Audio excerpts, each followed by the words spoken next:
Previously on Rise of the Runelords. Riding the adrenaline high of successfully fending off a small army of giants sent against the town of Sandpoint, our brave adventurers pursued a dragon's worth of passengers into the ruined depths of Old Light. Giants were slain, annoying songs were sung, boulders were thrown, and subsequently expertly deflected by Grelda's face. Nightmares of near-death scenarios flashed across the minds of both Icky and Geisen, but at the end of the battle, the purple-robed bitch escaped without so much as a single catcall to snap at his heels. Incomprehensible scribbles on the wall mocked our disappointed adventurers, who found only a broken table and broken dreams when they searched for the Ascended. A single clue remained, a mural of an island mountain overlaid with the image of a set of scales. The island was instantly recognized not only by Tannen from his patron-granted vision, but also by Icky from the nightmarish memories of being banished by his own kind. Dismayed, distraught, and distressed, our delegation decided to divide. Shinichi sliced stupendous shapes into smaller segments to be slung into the sea.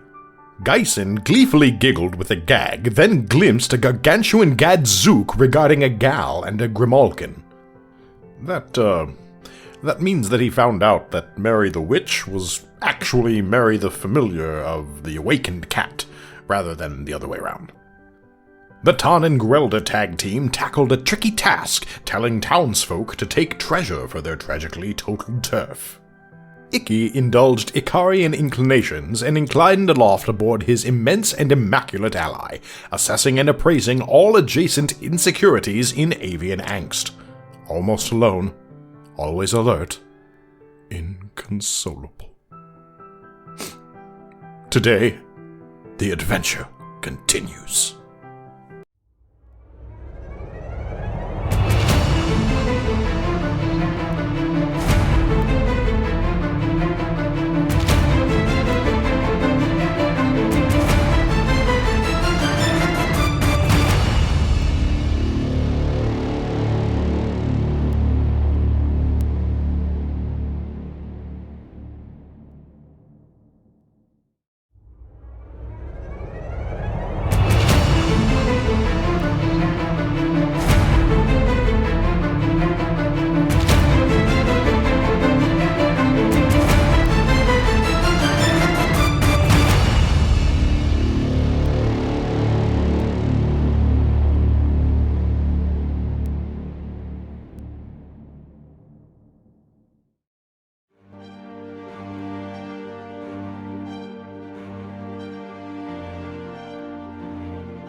Alright, so, when we ended last session, yes, I think you're right, Tammy. I think everybody each of you had done your individual tasks in Sandpoint, and then you had come back, and everybody was meeting at the Rusty Dragon. And that is where we will pick up. We'll just say everybody is currently sitting at a table. It is about 5 o'clock in the evening. And there is, you're a bit surprised, considering there was just an attack on the town, at how many people are in the Rusty Dragon. It is fairly full. Everybody seems to be celebrating the fact that they're not dead. Well, I mean, that and that's where we are. Yeah, makes sense to me. And then, Nate, can you switch back over to your... Yep, sure. Just really quick, so it updates. Hit escape for me, please. Every map you own. There you go. All right, so you are sitting at the table.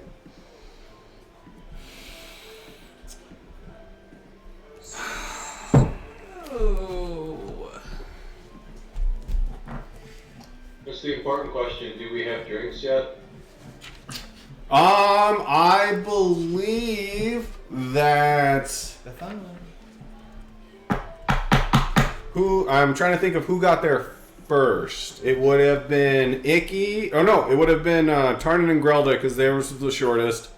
Then Geisen and Icky, and then Shinichi last because yours took the longest to chop up the giants with your axes. Well, if you don't need more than a minute, Because then we probably have our drinks. I would assume that. First, I assure you the table is filled with drinks. I would assume that by the time Sanishi shows up, everybody else has grabbed a drink. Whether it is from the young boy or Bathana, everybody has been served at least a little bit of alcohol. So at this point, Icky's just kind of staring off into space, sipping his beverage, not making much of any attempt at all to interact. Just kind of like clearly like off in his own little world.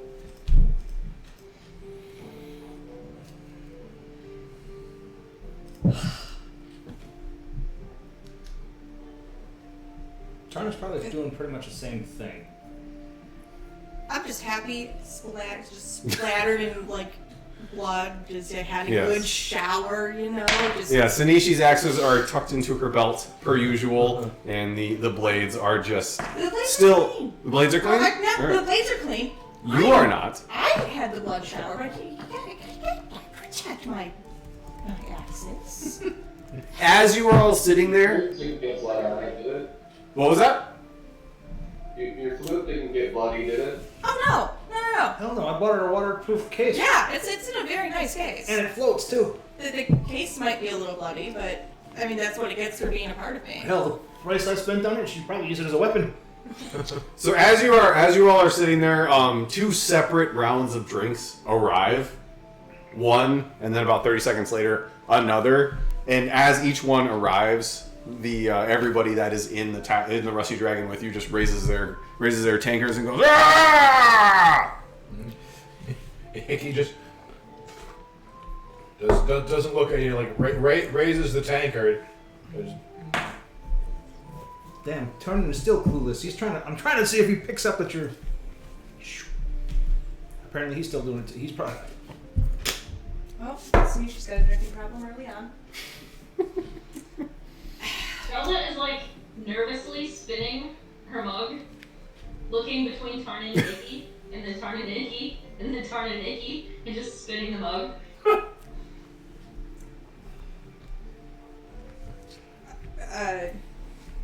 Wait, what? It's about 4 in the afternoon? 5. 5. I Okay. would say it's about 5 in the evening.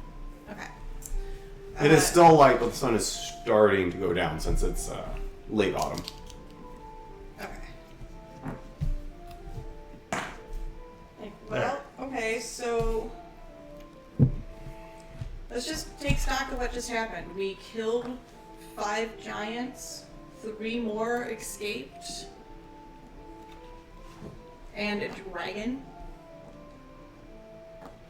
We had asked around to see if anybody had seen which direction the dragon had gone. Yes, it had flown over the town south, and then just kept going as far as people could see. But nobody was really, standing outside, But- watching it with everything going on. Yeah. Okay. I just wanted to make sure I was remembering that correctly. I also have a note here that says Prince Mark, the dragon, we're assuming it's Mark, released his purple rain. What? That would have been when he used his breath weapon to open the entrance under Old Bite. Purple rain, purple rain. As a DM lead, be prepared for every name or everything you come up with to get a random ass fucking nickname. At least if you have a good group. Yes. The best group. Macaroni. Yes, the dragon's name is Mark. It's not meant to be. I'm just proud the dragon's not my fault, okay? The dragon one is not your my fault. Yes. I don't know. No, the dragon marks were all Sean. It could be argued that you set the precedence and we're just trying to step up to that point. I mean, what say you, vacuum cleaner man? I mean, Oric. What say you, macaroni? I mean, captain with the... Colonel Macaroni. Hate you all. So, yes, they had seen the dragon go south and kind of vanish from sight. But not towards Raven Lake. No, Raven Lake would be to the northwest. You do have, sorry, I'm gonna reach down here quick. You do have the map if you anybody wants to look at it. Oh, I got it in my head there, You got buddy. it there? Yes. But yeah, I'll I totally. have it in my head as much as she's got anything up in her head. Did you want it? Or no? Oh. I thought you were gonna show Lee. Oh, I was going to if you were going. When you have Yeah. campaigns that Yes. last multiple I years, I it's, like props. Props. Props are fun. Letters I referenced and that map in your background, by the way. Did you notice? I did notice and then you did like a really good job as soon as I saw the picture, I was like, oh, she must have been looking at it because it was perfect. Yeah. It's really Well pretty done. good. Like, oh my god. All right, so yes. Cool. Okay, so what now, guys? I mean, other than dinner, I like chopping up giants. Okay, I was is gonna ask Oh, what they're at St.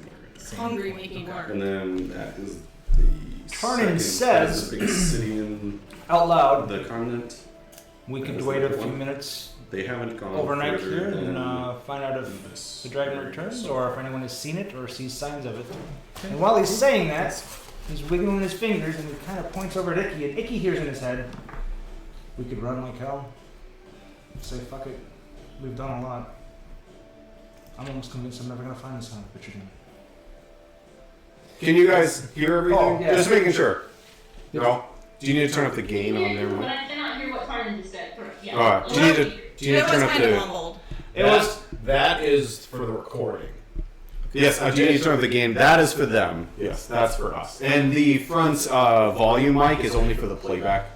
You need to do the gain on the back of it. So the part that I said out loud is we can we can wait at least overnight, see if anyone sees signs of the giants or the dragons again, and then take off. But you already heard what I said, so I guess I really don't need to repeat it to them. I mean, if anyone has been paying attention, Tarnan was casting his message spell and looking at Icky when he did it. And Icky knows that he can respond. Correct. Doesn't he?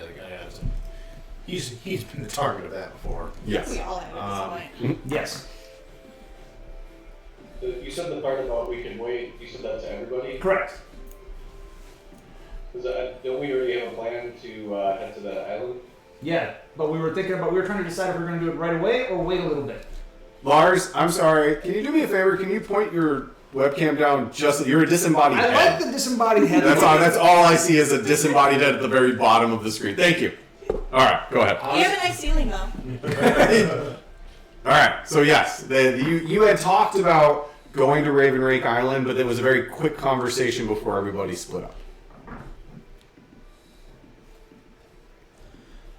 So again, like Icky would, like after a pause, like send back and be like, it doesn't matter either way.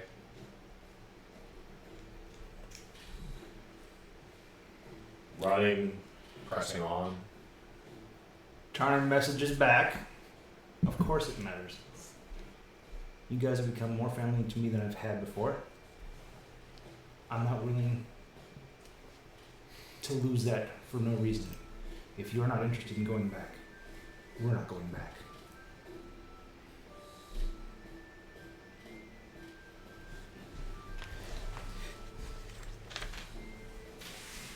Iggy's pretty just like silent after that. Just he like out loud mutters. It's like it's never that easy.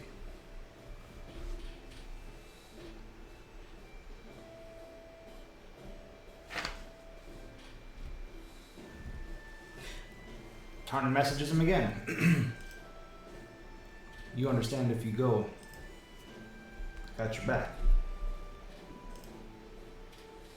I know. No matter what they say, no matter what comes when we go back.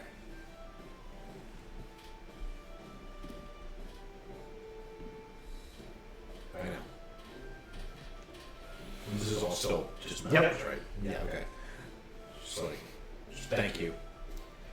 I know. Aren't there still giants under this town? We cleared out the. Under Old Light, you had walked. You had after the fight, you had killed 3 giants in that dungeon, and you had wandered to the end of it, and then come back out. Yeah. Okay, so it's we had initiated. clear, but there's still. Yeah, there were 3 giant, because we saw with the attack party that there were 9, like, 9 total. Like, there were, like, some on the dragon, and then the rest were coming in from the ground. Is that right? Yes, there were, yep, 3 groups headed. 3 groups headed from the ground. 2 on the dragon, and then they ascended. You killed 3 up at the top, and it was more than 3. I think you killed 5.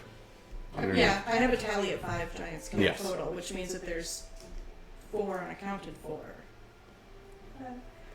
3. 3. Was there were 9 and 2, so there's 11, and you killed 3, 5. You killed 8. Okay. So 3. Okay, so I'm So that tally may just be the underground. the underground ones. Yes, you killed 5 underground. There were 6 total creatures underground. There were the 5 giants, and they ascended. And the ascended kind of vanished. Which is okay, cool. So we still, but that still leaves us with unaccounted for giants in this area, and we know that the Sound Pointians can't really do it. But you had, I will say, you had gone everywhere underground. You're right. Like we've gone everywhere underground, but As far as the attack party is concerned, they're unaccounted for. Yes. yeah, and Sinishi's still saying that they're in the area because of who she is as a half-orc. Does Geisen notice Tarnan casting his message spell? I would say if Geisen was paying attention and Tarnan wasn't trying to hide it, it would be He's very not easy trying to to hide see. it a lot. I mean, I'd say you got about an 80% chance to notice it. So especially with Geisen being with his arcane knowledge, I would say Geisen definitely picks up on it. And Geisen casts message to Rada. How's your beer? Does Grella jump out of her chair? I would say Girl was probably used to it by How now. many years has she had at this point? I don't know actually, because Grella has not. I think the only time she was the recipient of spells she was bathing. Oh, I think you're right. Yeah, So, that's true. then Tammy, how does Girl respond? Well, Just like that? I can believe it. yeah, like that probably. So I hear Geis's voice, right? Yes. Yeah, please. But he's literally across the table from me. Yes. I don't have any reason to believe there's anything weird about it.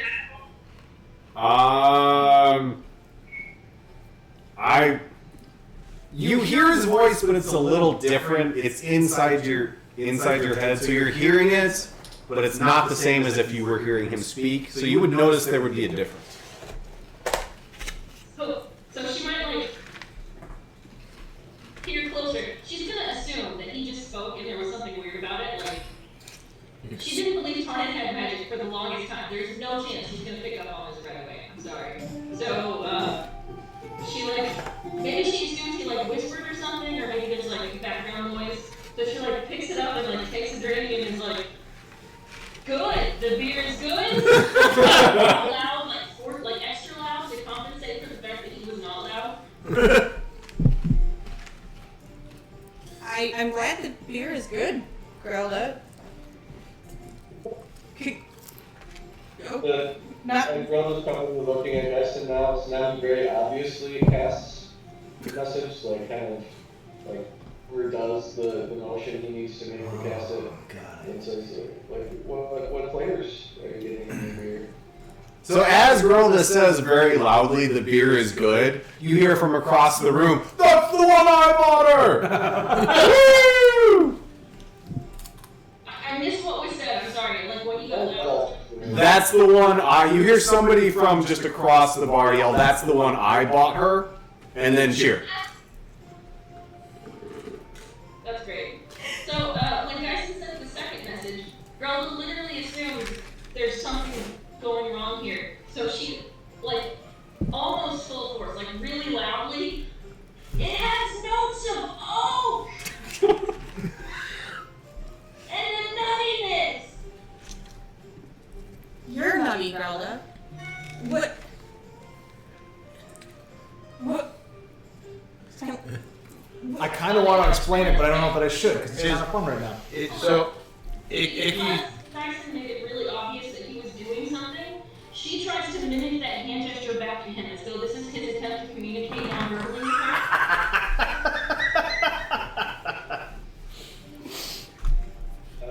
Guess does it again. So I'm casting a spell and speaking to you over a spell, just in case you're not understanding that, and you're able to reply back to me non-verbally through the spell. She repeats the hand gesture again and says, "Am I casting a spell right now?"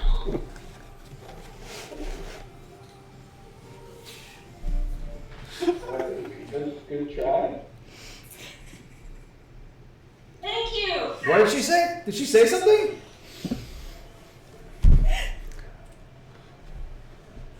All of our sessions that start with you all at a table start like this. And yet you keep putting us there. Right? At the end of the session, he's like, "Oh, we should just have you guys sit at a table." That's a good place Oh, to be. okay. Okay. It's your world. I'm just living in it. I'm just controlling it. Yeah, so you created it. It doesn't work right from her left. If you thought she was going to have a more coherent response to this, then I don't know what to tell you.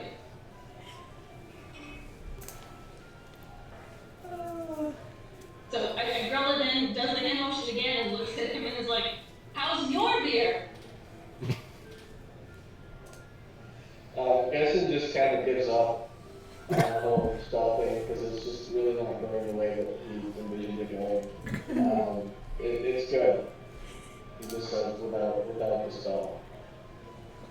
He raises her up and reads you.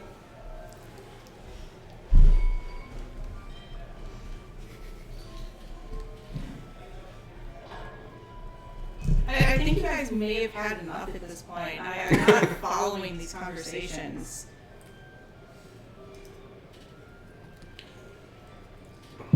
I thought I'd gotten better at peopling than that. I think you're better at peopling. Blood dripping off you. Yes. You know, But she hasn't mentioned mass murder in front of a large group of people in a while. yeah. That's true. I might have entrails as a beautiful scarf, but I'm not talking about it. I get civilization. We all have to agree that that's still an improvement. Yep. Yep. How set are you on tracking those other giants down?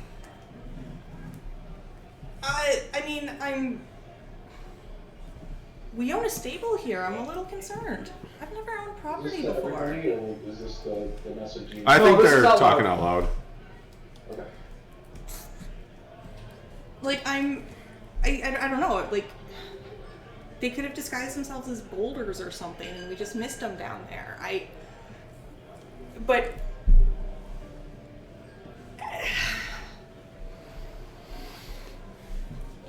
I guess I wonder what the mayor would say, and what the sheriff, military, fighty people would say. Knowing that, we don't see them anymore, but there are 3 that are unaccounted for. Because if they're not comfortable with us leaving, I don't kind of like these guys, I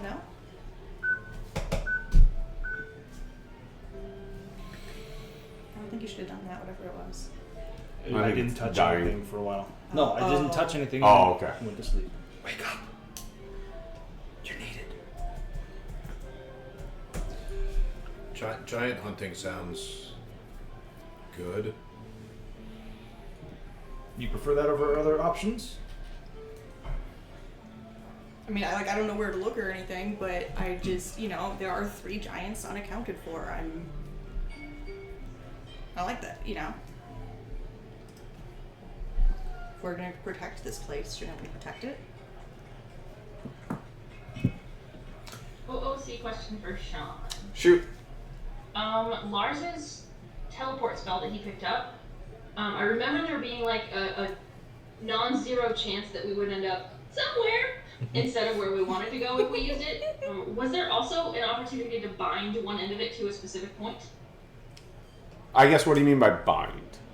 By, like, basically we would know for sure it would take us to Sandpoint if we did something at Sandpoint.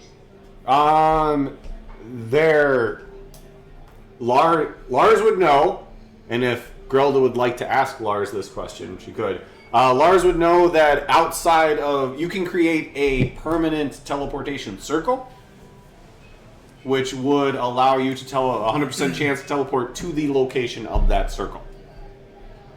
If you do not have a permanent teleportation circle, no matter how familiar you are with the place and how accomplished a wizard you are, there is always a chance you could end up not where you planned on. But okay, so it doesn't bind that spell to it, it's just you can choose that as a destination. yes, it would be either you would create the circle or the circle would be created and you could memorize the ruins on the circle and use it as a destination you could always remember. Okay. Yeah, Grelda's not smart enough to think of this, but I am, and so I'm asking because I'm curious to know if that's something we can do. Yes. That would be a wonderful use for And stables. you would also But know that the Sneezy teleportation wouldn't spell, come up or with that. Geisen would know the teleportation spell is not just for a single creature. It allows the caster to teleport up to 7 additional creatures. And that, it's a scroll that we found or something. You found a scroll, yes, but it is a 7th level spell, I believe. Yeah, I think you bound it to your book during the ship. Did you find a couple spells during the ship? He bound a couple of spells, but not that one because it was you talked about it, but it was too high of a level, so you hadn't decided whether you were going to do it yet because you aren't a high enough level to cast it. So you didn't decide if you wanted to actually copy it to your spellbook yet. I thought he did that while he was on my shoulders. No, because you didn't get the teleportation spell until the Fort Rannoch basement fight Right. with Okay. not Zanisha. He's been on my shoulder. He was on my shoulders after that. No, that's the only time he's been on. No, your he was shoulders. on it the second time as well. Yeah, there's a second. He's been on my shoulders twice. Where was the second time? Well, I don't have that note. I don't remember, but he's been on my shoulders twice. The only time he took a short rest on your shoulders was while you were walking the fire pelt cougar back to its lair. He might have been on your shoulders, but that was the only short rest on your shoulders. Okay. Lucretia? Lucretia, thank you. Zanisha and Lucretia. Notes are important. Thank you, Ben. You're welcome. Better notes than my Prince Mark assumption, the dragon releasing his purple rain. That's not Purple rain, purple rain. So I guess it would be whether we want to use it and use it up or save it to put in the spellbook. But I only have 5th level spells, so I would imagine it would be quite a while to be able to cast 7th level spells. If it's I can check for you really quick. Geisen would know, like, Lars would know what level you'd have to be at to get a 7th level spell. Let me check really quick. You can continue to RP and I will get back If to you you on think that it's answer. something that was the teleportation spell actually brought up in conversation? No. Okay. No, that was outside. No. Okay. So the conversation is still. Last thing was Sanishi saying that she is not sure that Sandpoint is safe. Yep. And suggesting that maybe we talk to the people who actually live Yep. there in deciding. Sanishi, I want your opinion, your honest opinion on something. Are we 13th level Lars. Sorry, go ahead. Are we protectors of just this town, or are we more? Oh. And again, he's looking at Icky when he says this.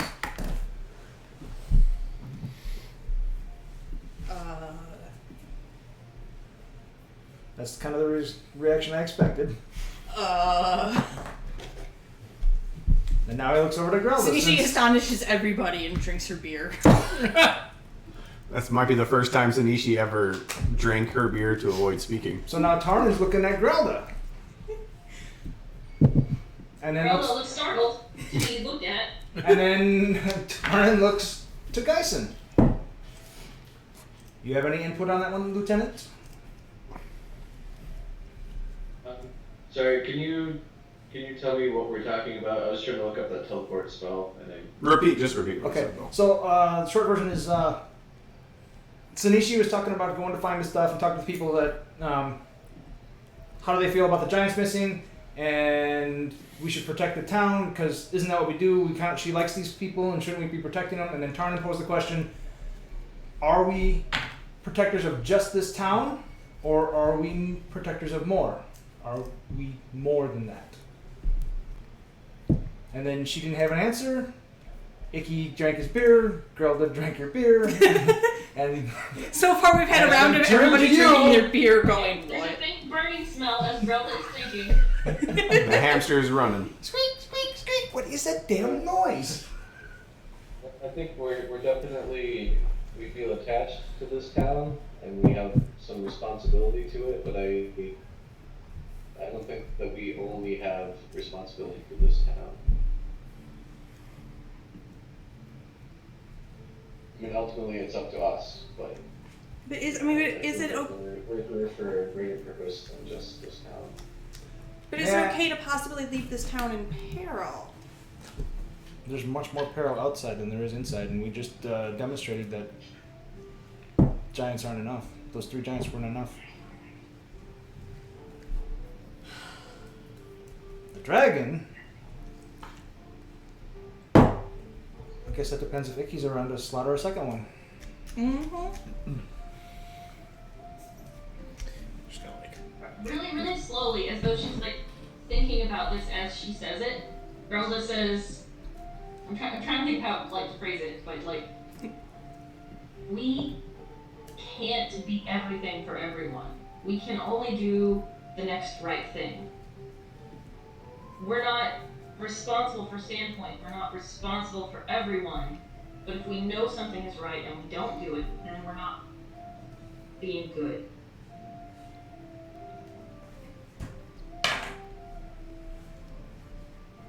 Tarnan's face grins on just one side as he kind of smirks and smiles in pride. He started having a stroke. I think he might be. What's happening?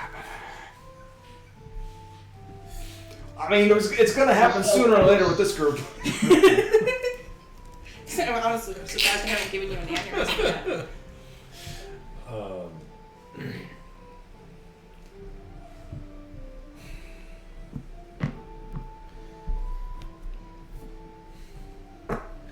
So Icky kind of nods, and if you know, like this, the silence is hanging. Says, like looks around. You know, kind of, and his eyes sounds like we know where he's going and what he'll do there.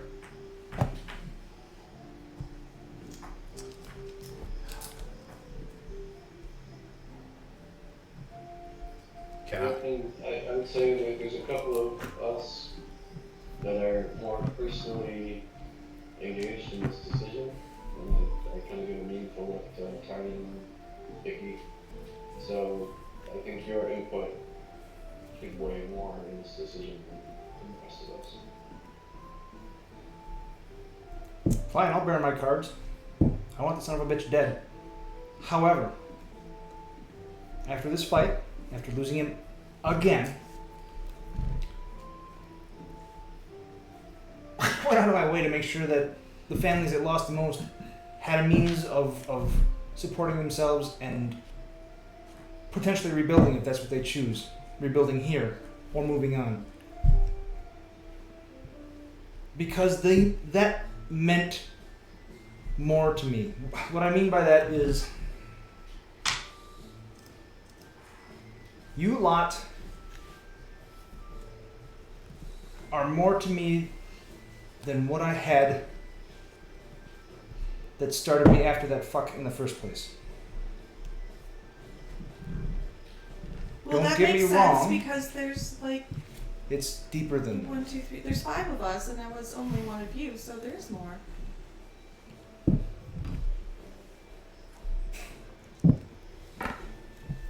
yes, but it does mean more than that to me. If I could In character, If- Sunishi's head. Yeah. If you decide as a group, do you want to stay here and protect this town? I would give up my.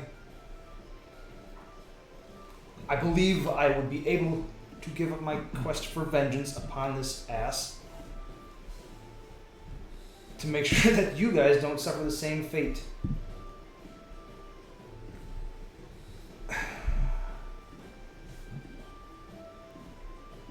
That being said, if we get an opportunity to kill him, I'm taking him out again. I'm going after him, and you are welcome to hold me down and try to convince me not to do something rash. I would love it if you joined me in something rash. The kind of rashes you get, I'm not sure I want. Here's ointments. True. Mostly blood. The baths really work. Very good point. I mean, you demonstrate that frequently, and it seems to work well. Your skin has always got that pleasant shade of green. Gang green. I know, it's gorgeous. Yes. It's interesting. Just saying, it's interesting that as your kind of priority for your vengeance has gone down, maybe it's because you've shared that with the rest of us. Like, I want to get that son of a bitch too. For you. For me? Mm-hmm. And because killing's fun, but yeah, for you. You give me a good target. Better believe it, Ken. Yeah, the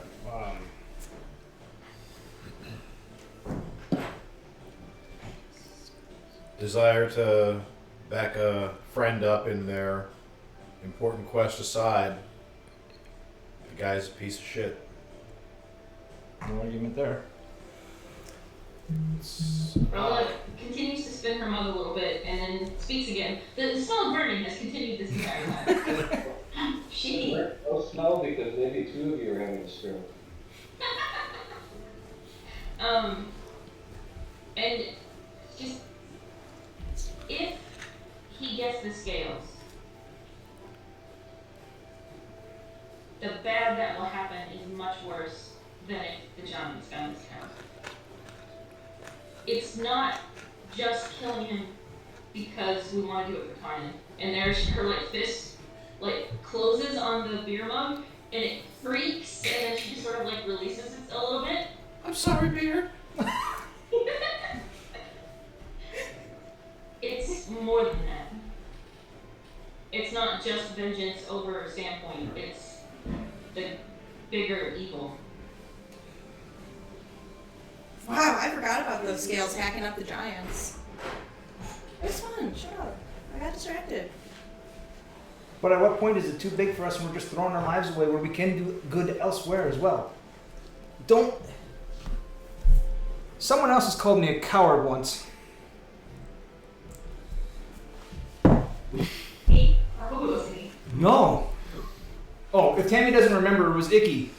Because Tarna did not want to get you guys killed chasing after that whatever's locked in the basement. And Icky flat out called Tarna a coward. It still bothers me that we left that there, just so you know. Mm-hmm. And then burn down the easy access to it. Well, there was a whole reason we burned it anyway. That's like 2 years ago, 3 years ago. Damn. Yeah, we had that argument a long time ago. That was about. Let's rehash it. No. That was about No. 40 Doesn't matter. sessions. Doesn't matter. Right now, here. That was 3 weeks of actual game time. We. You do still owe me. You released me from that contract. Sure. Just mess. I had a beer, shut up. No. You had much less than your usual alcohol load. You were fine to make a decision on that one. No. No, I had a beer right now, shut up. So I knew I she's was clearly fine. the sober one of all of us. Let's just acknowledge this fact and move on. That is factually correct. Her brain doesn't need alcohol. Let's just be real here. Yeah. She's probably higher functioning on alcohol than she is off. Alright, Tarnan, can you give me a wisdom saving throw? Again, just once. Just.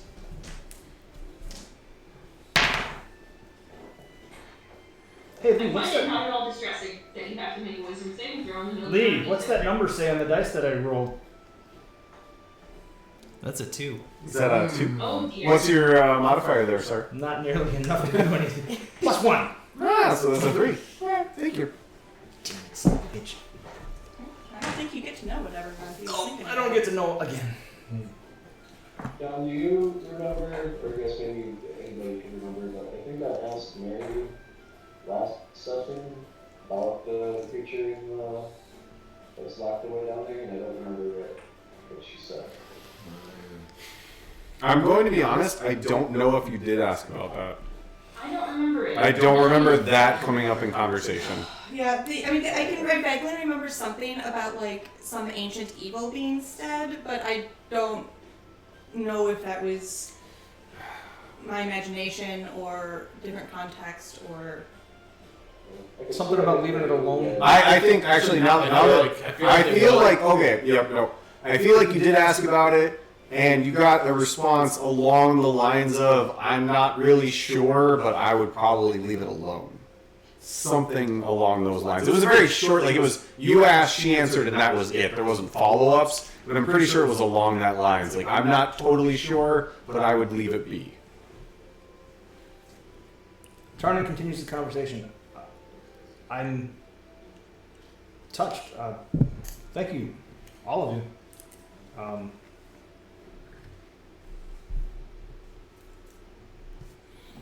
No, I definitely back Gerald's idea that if we are a force for good, and we can still do good against him before he does reach the scales, then even if some of us disagree with the idea of having to go after him,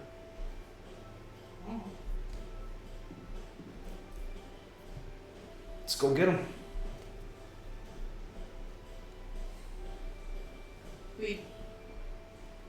Can we sleep for a night first, Captain?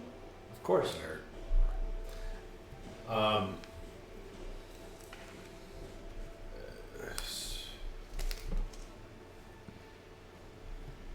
I don't know that I can go back.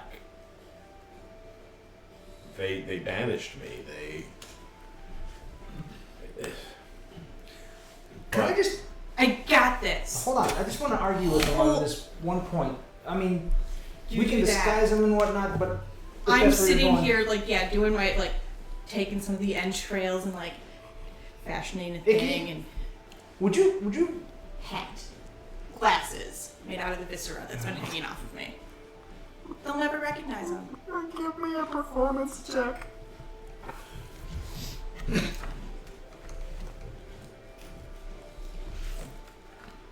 This is literally the most disgusting thing that's happened, and a lot has happened.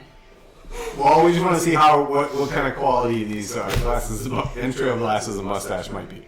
10. 10? Yep. The glasses, as you put them on his head, they like break in the middle, so they're glasses, but they're off center. And then the hat breaks on both ends and kind of like goes down his feathers to his ears and then stops. So it's not a hat so much as like two half hats, and the glasses half glass And Icky just stares at you through the broken. while Sanishi, these things are falling apart around Sanishi. his head. I understand what your intent is, and it's a good idea, but maybe not with stone giant pieces. Would you please just take that off of him? I mean, they look good on you, but he's different. He's not you. Which kind of gets back to my point. Okay, Captain. You are not the person that you were a month ago. With the revelation that you just had, you're not the same person that you were a day ago. He's a bird. Still a person. Alright, hold on a second. Gyson, you wanted to say something? I was just going to say, at the point where you say it's a good idea, Dyson looks at you like, gives you this really flustered look. What? The disguise. Else needs to do? Oh. It's a good idea. Like look at your beer, like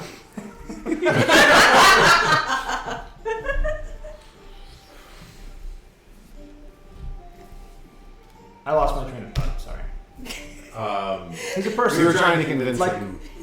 Yeah, a bird, but a person. He's a bird person. then the disguise was a good idea. I'm a different You're not the same person I was a month ago. Yeah. So they banished someone else. You're not the same. Their reasoning was for something else. Since then, you've changed. Not enough. How do you know? Rona literally bangs her mug down at this point because it doesn't matter if you've changed. It shouldn't have banished you. But it matters to him. No, they had every right. Jay believed something that was wrong. It was the angry water, and then she just chugs the rest of her beer and then like fishes around on like probably loose mugs to find another one that's got still beer in it.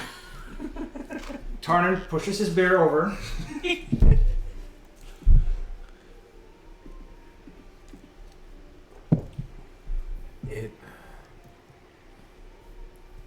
It's not that simple. It's not that simple. It never is. And then she drinks a big swig of what was left.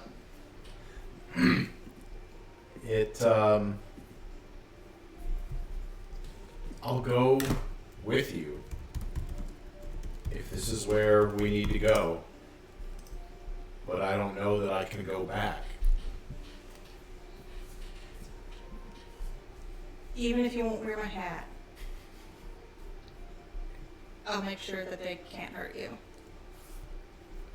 Realistically, what will happen to you? What will they do if you come home?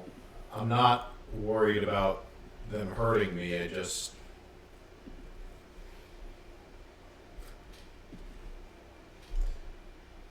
Icky Icky Batang Zoop Boing doesn't exist to them anymore. So I'm sorry. This could not be closer to that little comic of the pie throwing clown at level 1, sacrificing himself for the group at level 20. Yeah. I'm sorry. This could not be. Unbelievable. Yes, Lee. Just so everything is clear, Nate created a Arakoka, which is a bird person, whose name is Icky Icky Zoop Boing. Icky Icky Batang Zoop Boing. Yeah, That is say it his right. full name, and he has turned into Icky. equally the most damaged character that is in this group for different reasons. It's funny how it started. This is how it started, and this is where it is. I'm sorry. Go ahead. Fair. Yes. well, but doesn't that solve everything? Because if Iggy doesn't exist for them anymore, then you can go back because they will think you're somebody else because they think that you're gone. This hurts. Yeah, it does. And I understand why.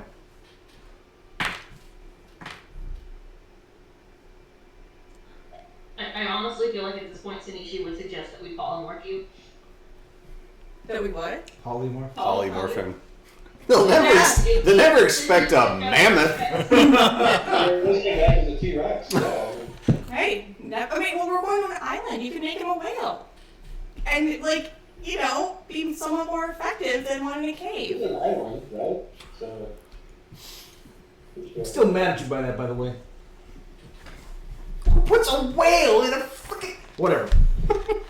It won hell of a song. It did make one. Thank you. Yeah. Thank you. Yeah, it did. What was easy It was a good song. A random bit we never had.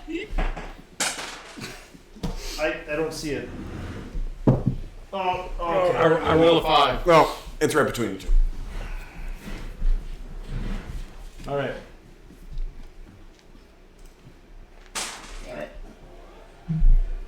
Okay. We're back. Unemployment may have led me to write some actual songs for our campaign. Yes, and she sang it And then I sang them. during a session. It was fantastic. And we've never listened to them yet. I did, but I re-listened to every campaign or every session. So Really should have fast forwarded. I'm gonna let the sheriff know that we're out of here in the morning. We really I feel like we really should warn them. Absolutely, I'll let them know Okay. about your concerns, and I'm concerned about it too. And as long as... Guys, and did Hecka say... I'm sorry, did Mary say that she was going to be around for a while? I actually don't remember. No. She said that she was planning on heading out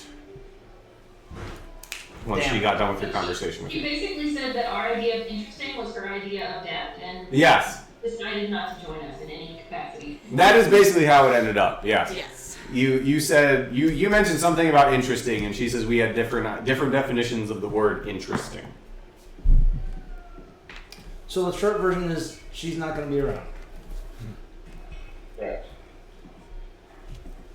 Yes, I'm very happy with this one. Sorry. Our neighbor friends will be around though, So there was which an provides NPC that some helped them, who was level of a protection. red-haired woman with a cat on her shoulder. Our good She helped neighbors? them Oh, yes. earlier, like Oh, yes. 15, 20 sessions ago.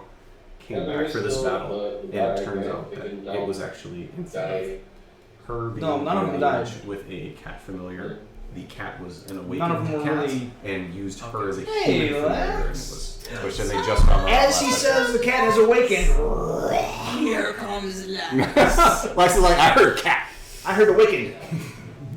He's such a Lex. boy. Stop touching me, human. I've awakened. Okay. Stop touching me, human, and feed me. I want my wet food. Unless you guys need me, I'm gonna go talk to the sheriff, let the mayor know, and then I'm gonna turn in, and I will see you here for breakfast, and we'll move.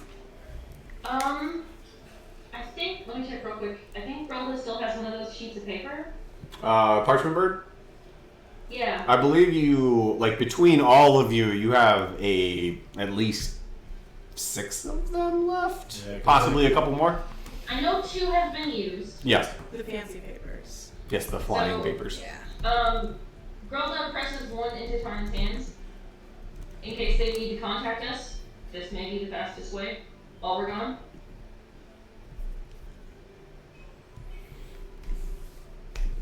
You understand the torture we're gonna put ourselves through, because the bird gets to us really fast, and then we know they're in trouble, and we're not here, worrying our asses off trying to get here. We need to know if we can hurry back afterwards. All right, you got it. Any other thoughts? Can you remind Might make them feel me better, of the too. teleportation spell? There's Sure. several. What was that? I'm sorry? Can you remind me the name of that teleportation spell? Because there's several different teleportation spells. It should have just been. I believe it was just a scroll for teleport. Just the spell teleport. But we still have Dwayne, so. You Rock? fuck. You do still have Dwayne. Fucking Dwayne. Hey, you I interpreted did not name him. You interpreted it that way. You do continue to enable us when we do this stuff. I do. Yes, it's just called teleport. You told us we had a rock. Of course, it's going to name Dwayne. Ugh. I give you a Qual's Feather token, and 12 sessions later, you're riding Dwayne's back. Tarnan gets up. See you in the morning then. And walks out the door to go find the sheriff or the mayor or both. Preferably both. All right. I just keep thinking of the mirror. The mayor? All right. So Tarnan is going to the sheriff and the mayor. What is everybody else doing? And we will split these RP sessions up. I'm going to get dinner. Sneak So you're away just to gonna take chew a... off his hat? What? Okay. Jackson is good. I'm gonna sneak off to have a real bath, but make sure nobody sees me. All right. The real bath, as well as the food, is all on the house. Yep. So you are given a steaming hot bath, of course, set aside, and nobody else sees you sneak upstairs. All right. Icky. Icky will remain at the tavern, probably just occupying the table that they've been at, as long as folks will bring in drinks. They will. I'm just so you know, they will bring you drinks Until the wee hours of the morning. So I'm thinking then So it's about like what 5, 6 o'clock maybe by the time we're done With all this conversation, let's just say 6 at this point. Okay. Icky would probably sit there. I know where he's just like I've been doing this. Yes, Yes, I know. I've been doing the same I thing. can't help it. Tammy, your dice are distracting. Damn it, Tammy. Yeah. Like, All right. Anyway, Look at the universe within. So like, probably See it? around 11 o'clock, he'd probably go outside for just like a little bit of a wander. Okay. Possibly just like a little bit of a fly around, unless anybody else came back to the inn or something took his attention. Between he just left to his own devices, That's what he would do. sit and drink for a few hours and then wander the town either on the streets or in the skies. okay. Then in that case, Grelda, what would you be doing? So Grelda wants to speak to Icky alone. Gonna be completely just like transparent here. So she is going to do things according to what other people are doing to try and find a way to. All right. Maybe if everything else is going fine, then when Icky leaves, she'll go with him and like follow him, and then try and like spark a conversation after they leave the bar. All right. Well, in that case, Geisen, what are you going to do? And Tammy, your camera is frozen. But that's a good look. So, what would Geisen be doing? WWGD? Geisen was trying to do the exact same thing. Geisen was trying to talk to Icky as well. What goddamn? Yeah. All right. Well, if neither Grelda nor Geisen speaks up at the table about 11 o'clock, so after about 3 more hours of just hanging out and drinking, Icky will get up and go outside. So, would Geisen or Grelda say anything during those 3 hours to spark said conversation? 3 hours later. I think Geisen would probably say, would you mind, like, how full is the place? Like, is there like a place that we could go? At this, let me see. At about 8 o'clock, I will say it was very full at about 5. It has cleared out a bit. If you are looking for a place to talk quietly, you could try and find a corner of the pub. Otherwise, you could go up to your rooms as well. Because you have like this standing rooms upstairs that are always yours. So it'd be either or. Or our stables. Yeah. Or the stables. Yes, you do own the stables as well. Yeah, but then we'd have to deal with Pack. I think he just say, you mind stepping over to the corner for a moment. All right. When he felt that it seemed as good as it could be. Now Lars is frozen. Actually, I think everybody's frozen. Oh. Am I still frozen? Because I've turned off my camera. Yeah, I like- Yeah, I like this. Lars is moving again. It's like it's like popping back and forth. It's weird. Yeah. Well, Tammy, you were never frozen for me, so. All right, so it's I blame your internet. Yep, it's your internet. Yeah, Lars is still unfrozen for me as well. It's not the massive amount of internet we're trying to use at this Yeah, table. you guys, your videos are stopping and starting. It has nothing to do with the massive amount of internet we're using at this table. The future. My phone's still getting 200 megs. Of course it There's is. internet delay. You're not on. Oh, I'm pretty sure that this isn't on the guest either. No, Oh. his This is on. his has to be on mine for the IP address to work with Foundry. Okay. But anyway, so I would say we'll say half an hour at 8:30 is when it kind of gets to the point that Geisen could attempt to drag Iki off to the side. Okay. And is that just dragging Icky off the inside of the bar? Yes, he said he was just gonna kind of go over to the corner and try and have a quiet conversation. Alright, and then I would say as that happens, Grelda would kind of say to Icky, you know, if I would like to talk to you later, and then let that happen without following. Okay. Okay. All right, then Geisen and Iki end up finding. You are able to find a corner that gives you like at least 5-10 feet from the nearest table of people. And you sit down. Without the rest of the group, I don't want to press you for more than you want to say. But obviously, this plan is really troubling to you. Drop whatever the And roll I says. just kind of want to understand more. And, You could really tell me, the numbers that you get. you know, obviously it's you're going to be banished, but is it, are you concerned about something physically happening from going back? Is it just the sort of emotional strain of, you know, going back to your people who decided to banish you? I would just kind of like to understand a little more like where your issue lies. I honestly don't know. Nobody had ever been banished before. And when I was banished, it was basically just as if I stopped existing to the monastery. I was told to leave, and they turned their backs on me. I know my people. I don't think that they would react violently, but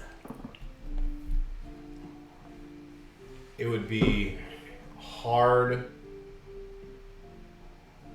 for me to go back, and I don't know if they would even accept me back, and what kind of further pain and suffering I would cause my people by going back to them.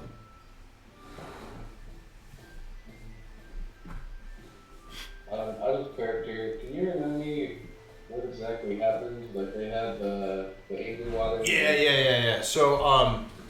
So what Icky has told everybody about the situation is that there was a cave that was like forbidden to go to, but Icky and a bunch of his monk friends went there and went to the cave anyway, found the pool of angry water.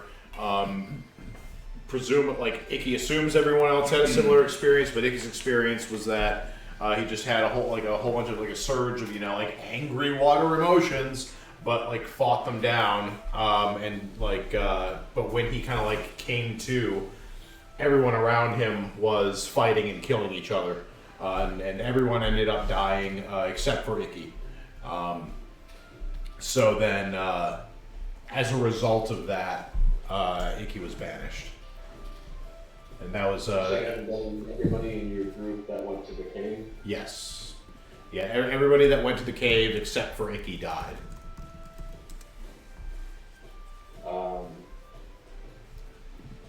So now we understand a lot more about what are we? We're not actually calling it angry water, right? No, I don't know if we actually have. Honestly, as the DM, in character, everybody has been referring to it as angry water. It's been angry water the whole time. Yeah, the first time anyone tried to name it was Grella talking to someone trying to sell a vial of what might have been it to the... Yes, to the Pillbug's pantry. Sorry.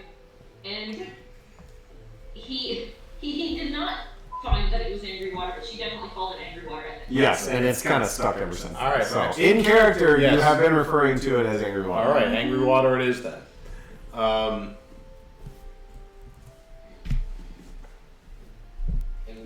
as far as the people that kicked you out, that was a monastery, right? Like you lived at a monastery, a bunch of monks. They decided to kick you out. The whole village is essentially a monastery.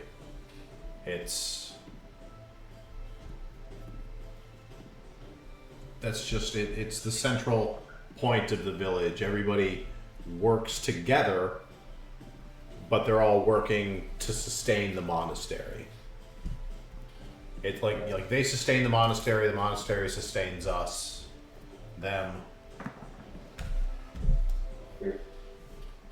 So I guess back in character, and we understand a lot more about this angry water than you did at the time. I mean, do you think that if we went back together and we explained to them what this is and where it came from, and that it's not like this was a choice that we made to be violent, would they change their minds? And once you're kind of going for this thing and be thoughtful and tell them.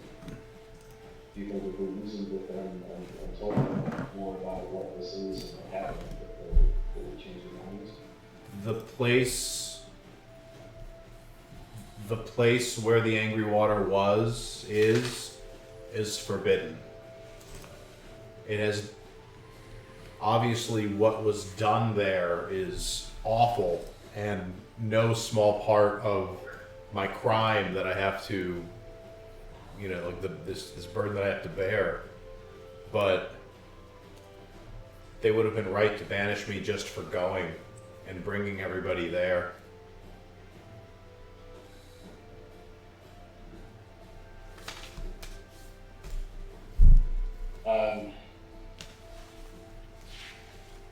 I don't know really your culture that well, but I would say that it's pretty common for young men or bird people to act rashly at times and to mature. And I would say that you've probably done a hell of a lot of maturing since you got kicked out. And so I still, obviously you would know way more than I would about this, but I still feel like there would be a chance that if we talk to them and we tell them what you've been doing, all of the people that you've helped, all of the good that you've done, it could be convinced to change the mind. Can I just inject? I really wish you were still wearing your entrail hat when you got called mature. Or more mature. No, you can't call that out. Veto. Alright, well, it didn't happen.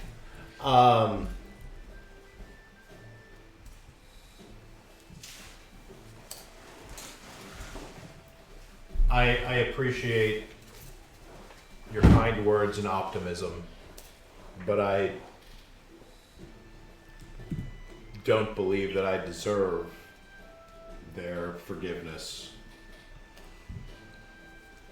And I don't know that my return will do anything but bring them more pain and sorrow. Even if going back ultimately saves them? That maybe to save them may be the reason I go back. But when have plans ever ended out the way they were made? That's true. Not once. Not once. Not true. At one point, we did plan to go to the Rusty Dragon and drink, and do nothing else. Oh, you're right. And that was succeeded. Although, I don't think Sumichi turned out. Oh shit, you're right. Never mind. I didn't count either. Damn it.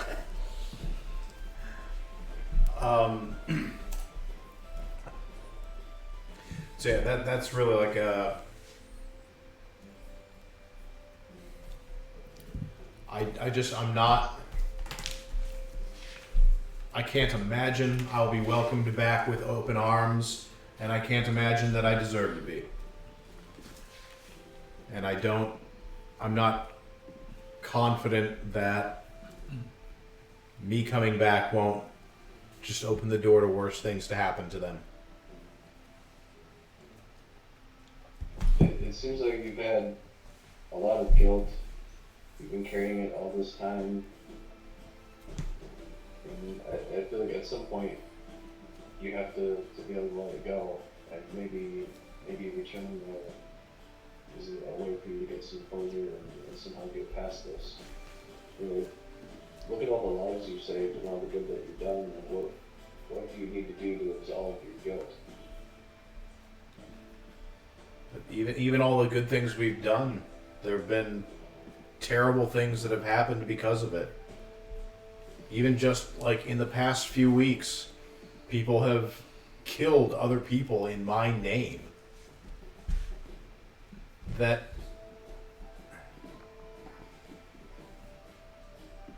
if people who have never met me can do these things to other people who also have never met me,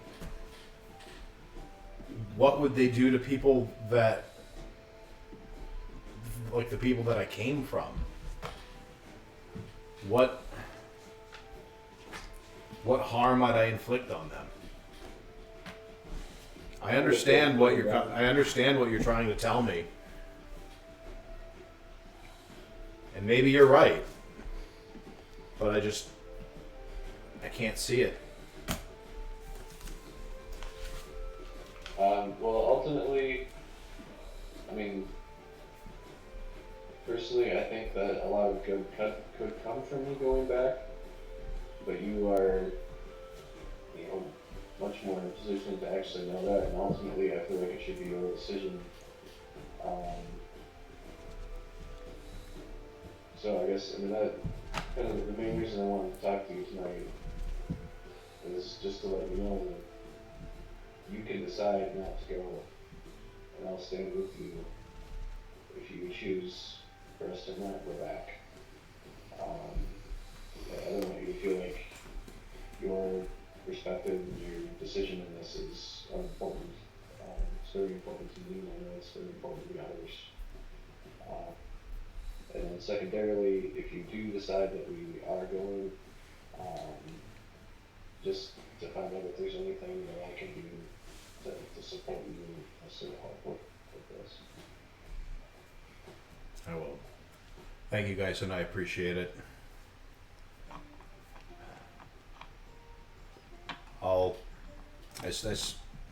I still need to think. But if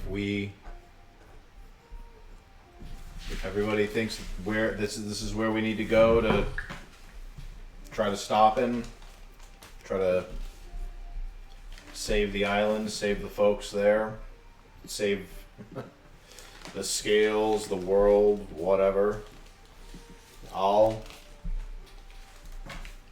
follow you.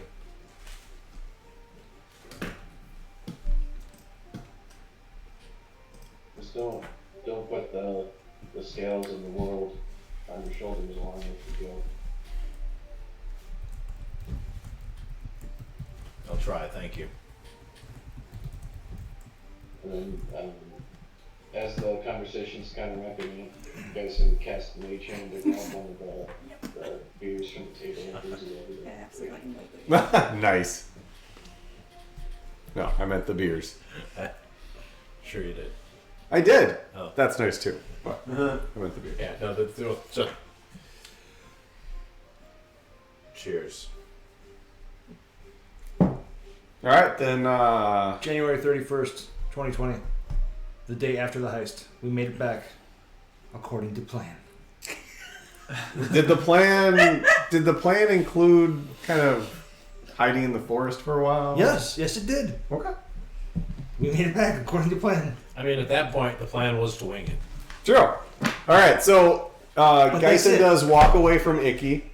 We will take. It has been a little over an hour of real time, so we will take like 5. All right. So as we are going to pick up, I really thought Geisen is leading the conversation with Icky, and I'm assuming Grilda is going to stand up and kind of make her way to the corner and start the conversation with Icky. Broca doesn't want to have this conversation with Simon Carr, so she's actually gonna. She's not listening. She's very careful at not listening, but she's watching and we catch Icky's eye as the conversation ended to see if he wanted to go outside. Okay. You want to go outside? Icky? Icky will What was it? kind of like nod, sigh a little bit, look back up at her, and just go, "Hey, like a little drink. Drink. Can I get a drink first?" Rella would shuffle like through the empty tankards and find one and like offer it. All right. In that case, before you two head outside, Geisen, is there anything else you would like to do for the evening? No, I think that's it. I would probably head up to that pretty soon. Okay, so Sunichi and then Geisen are. We've gotten to the point where they're asleep. Before you two head outside, we will go to Tarnin. Cool. Hi. We'll pause on Icky and Grilda, so we'll kind of back up to you leaving the tavern. Cool. I leave the tavern. Where do you go? What do you do? I walk towards the mayor's office / sheriff's office, since they have a It is the same building. Yes. All right. It is at this time, like I said, it's probably about 5:36 and 44 seconds. Am I following? 5:30-6. If you want to give me a perception check, you can find out. You see a very sneaky boy. That's exactly what I was waiting for. Hey, he's got a job now. Come on. Yeah, he's got a really good job. Really high paying Away from job. it. 15. 15? All right. You do see plenty of people moving around, but none of them seem to be following. Everyone seemed happy, everyone seemed content, everyone seemed I wouldn't use the word happy. to be alive. Yes, everybody seems to have be their houses content intact. with how things are, like with where they are. Nobody seems to be in a current state of fear. Ah, excellent. Cool. Then I continue on. Nothing exciting happens. I go to the office. Is there a guard there? If not, I knock twice and walk in. Actually, the door to the building is open. It leads up a staircase, Yep. and then to the right, down that hallway, the door to the office that they share is actually open. So as you look in, Security ever. what? I've been trying to convince Sandpoint to up their security on all fucking levels, and they haven't been listening to me. As you lean your head in, you look to the right. You see that Mayor Devon is sitting at her desk, using a quill and ink, writing something. And then as you look to the left, you see that the sheriff is kind of just leaning back at his desk, just shaking his head and just wiping his brow. The mayor pauses, puts her pen away. Yes. Come. What can we do for you? Take care of the town and yourselves. Well, that's been significantly easier thanks to you and your group saving us yet again. It's becoming a real bad habit. Sorry about that. We are not complaining that you are here to save us. It's a shame that you have to. Mad But, Liar, has it ever occurred to you that since we've been in town, your town has needed a lot more saving? if there would have been anything that would have made me believe the cause of our woes rests with your group, you would have known it. So, as of right now, we just thank you for being in the right place at the right time. Full confession, the purple-robed individual who's on the back of that dragon knows me and has history, and he was looking for something here, but it's not here. And now that we know where he's going, we're leaving. Full confession, the majority of the town was in the White Deer Inn and below it, so I'm not quite sure this purple-robed individual that you are... Minor illusion. Alright. I am sorry that somebody from your past has kind of weaved their way to Sandpoint.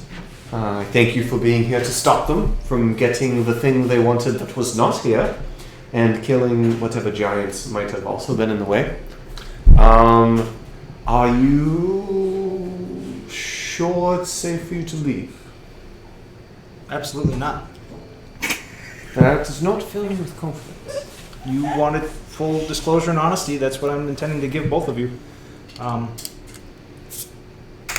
share that drink with you now that you offered me a while back. I feel like I need one as well. She reaches down, slides out the drawer, pulls out just a glass tank, just a glass bottle of liquor, a couple of glasses. Pour, slides one over to you, kind of waves the sheriff over as well, slides one over to him. I feel like we are both going to need this. So, please, share your story.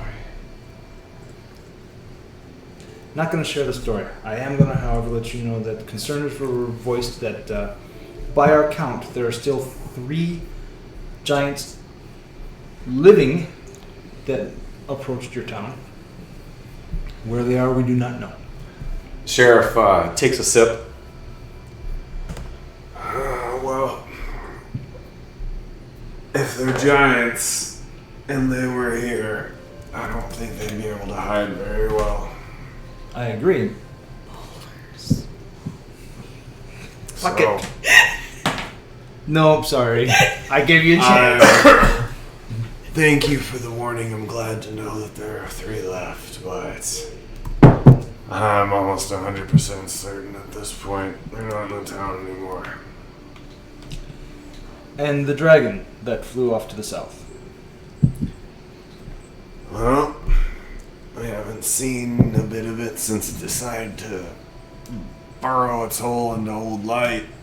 So, my fingers are crossed saying that it's done with us. Shut up. Yes and no. Okay. So, the mayor kind of leans over and sets her empty glass next to the glass bottle. When can we expect you to depart? Tomorrow morning. Fair enough. If it's still quiet by then, I see no reason to ask you to stay. You've done more than enough. We tried. We also want to give you at least an opportunity to contact us should you need. Tarn produces the paper bird and hands it to her and says, explains how to use it based off what Geisen had told him. Well, hopefully we'll not need this, and you can retrieve it when you return. But if something does happen that we need your expertise, I'll be sure to write quickly. And I hope this finds you as it's supposed to. Okay. Any other business to attend to? Not from us. You've done more than could be expected from relative newcomers to this town. And the sheriff grabs the bottle from the mayor, pours like full up cup for you, slides it over. Much more than could be expected. Thank you. Clink. And he downs his full glass. And then savors his. The sheriff downs his full, flips it over, puts it down upside down, nods his head, and then walks back over to his desk. Is there anything else that we can offer you before you head out? No, I think we're good at this time. But if you don't mind, I'll keep that as a chip to call in later if we need it. I think you have more than earned a few favors from Sandpoint. I want to let you know that the entire company feels that Sandpoint has become our home. In fact, I believe we have taken to calling ourselves the Sandpoint 5. I could get behind that name.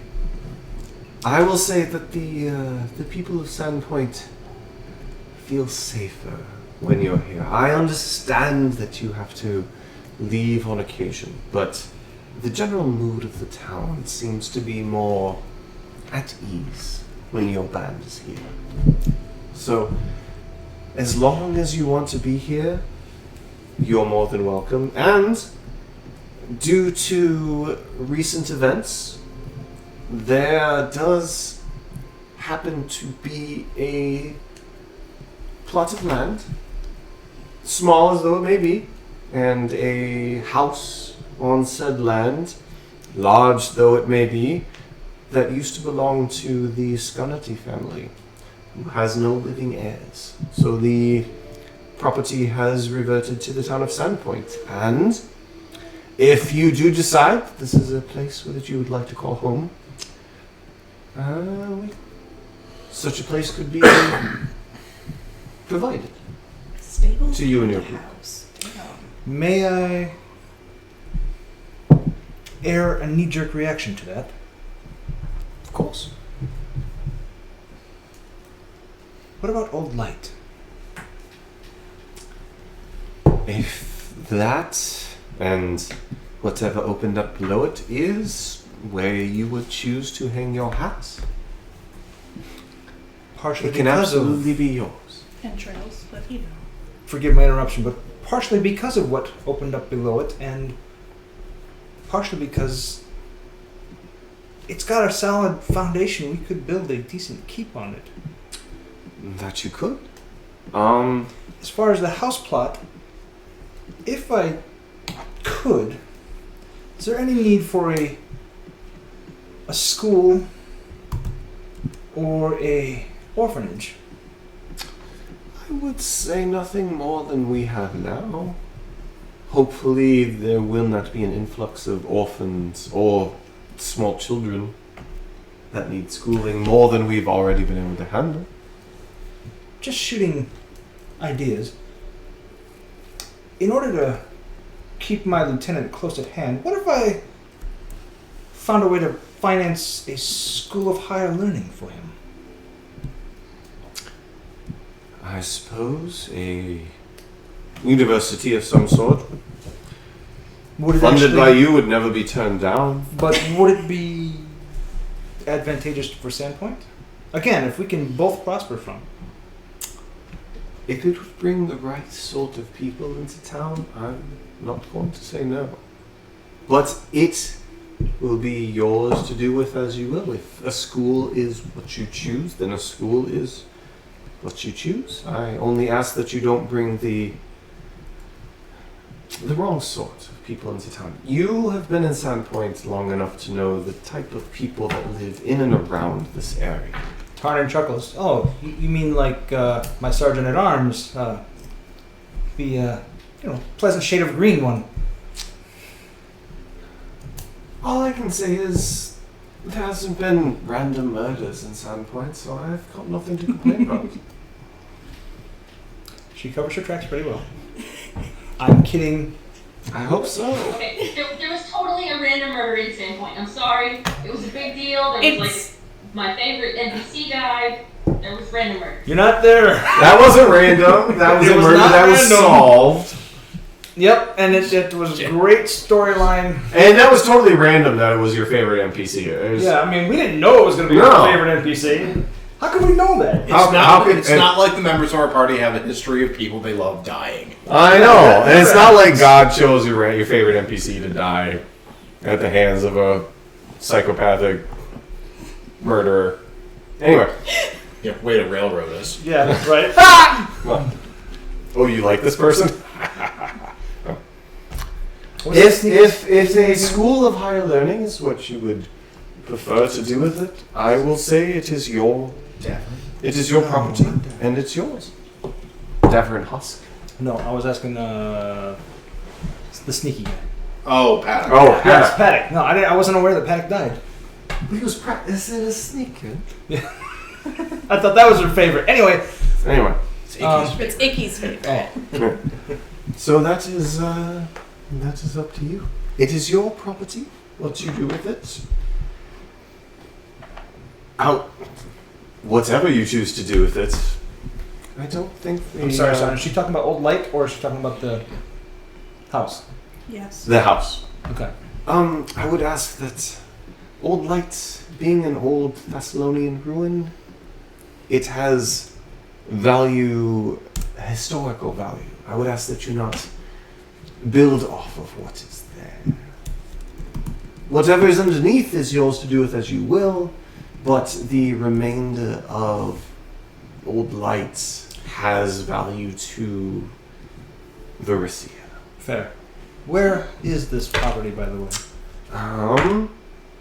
It is just across the bay, up on the cliff. Up on the cliff. Yes. What was that? I just want to, like, out of character. Like, this isn't the haunted house that we went to, right? It is not the haunted house, but it is adjacent to the haunted house. Alright. It is, and when I say adjacent, this is like rich person adjacent. So like it is on the A mile same and a half general like slope of land, but it is not next door. It's It's on the same coast. Yes. I'll let everyone know. Borrow a cup of sugar from the ghosts if we need it. Or continue to try to burn the house down until I succeed. Just keep trying. It might happen eventually. So, if there's nothing else you need from me, I will get back to my bookkeeping. Thank you for your time and your hospitality. Thank you and your group for everything. Good night. Have a good evening. And if you need anything further from us, please let us know. And if we need anything further from you, she holds up a piece of paper. We'll not be hesitating to use this. Very well. Good night, and see you next time. Good evening. And as you walk out, the sheriff, he's like sitting back, rubbing his temple, and as you walk through the door, he just goes, ugh. He turns and pauses. Penny, for your thoughts? Be safe. You know me better than that. As safe as you can. Agreed. See you soon. Good night, Hancock. Good night, Tyron. Off he goes. Alright, anything else Arden wants to do the rest of the evening? Sacrifice of blood? No, that's not it. Roll an Arcana. No. He goes back to his room. He says a prayer of thanks to Obi and... Sorry. What? Whoa, Obi, Greg the fucking bear. Sorry. These patrons that you've given names to. Sorry. That's why as soon as you said Obi, I was like, oh. Obi and Greg the bear have just been named on their own. Anyway. I'm sorry. Nope, Yeah, the prayer is kind of like, thanks for being there. It's great to have you at my back. I'm sorry if I threw away my chance to take my vengeance. But maybe I don't need vengeance anymore.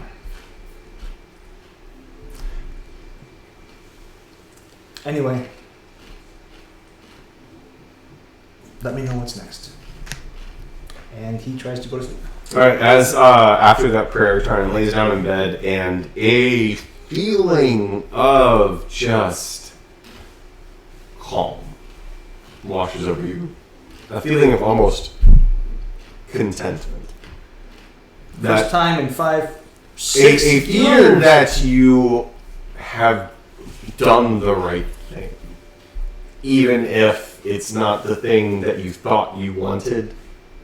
You're content with the choices that you've made, and it's been a long time since you've been able to lay in bed and feel a contentment with the choices that you've made up to this point. So as you close your eyes, it is a new sensation that washes over you. Cool. End scene. Alright, then Grelda, Icky. You step outside. Icky has a tankard of beer that was handed to him by Grelda, and go. Scene.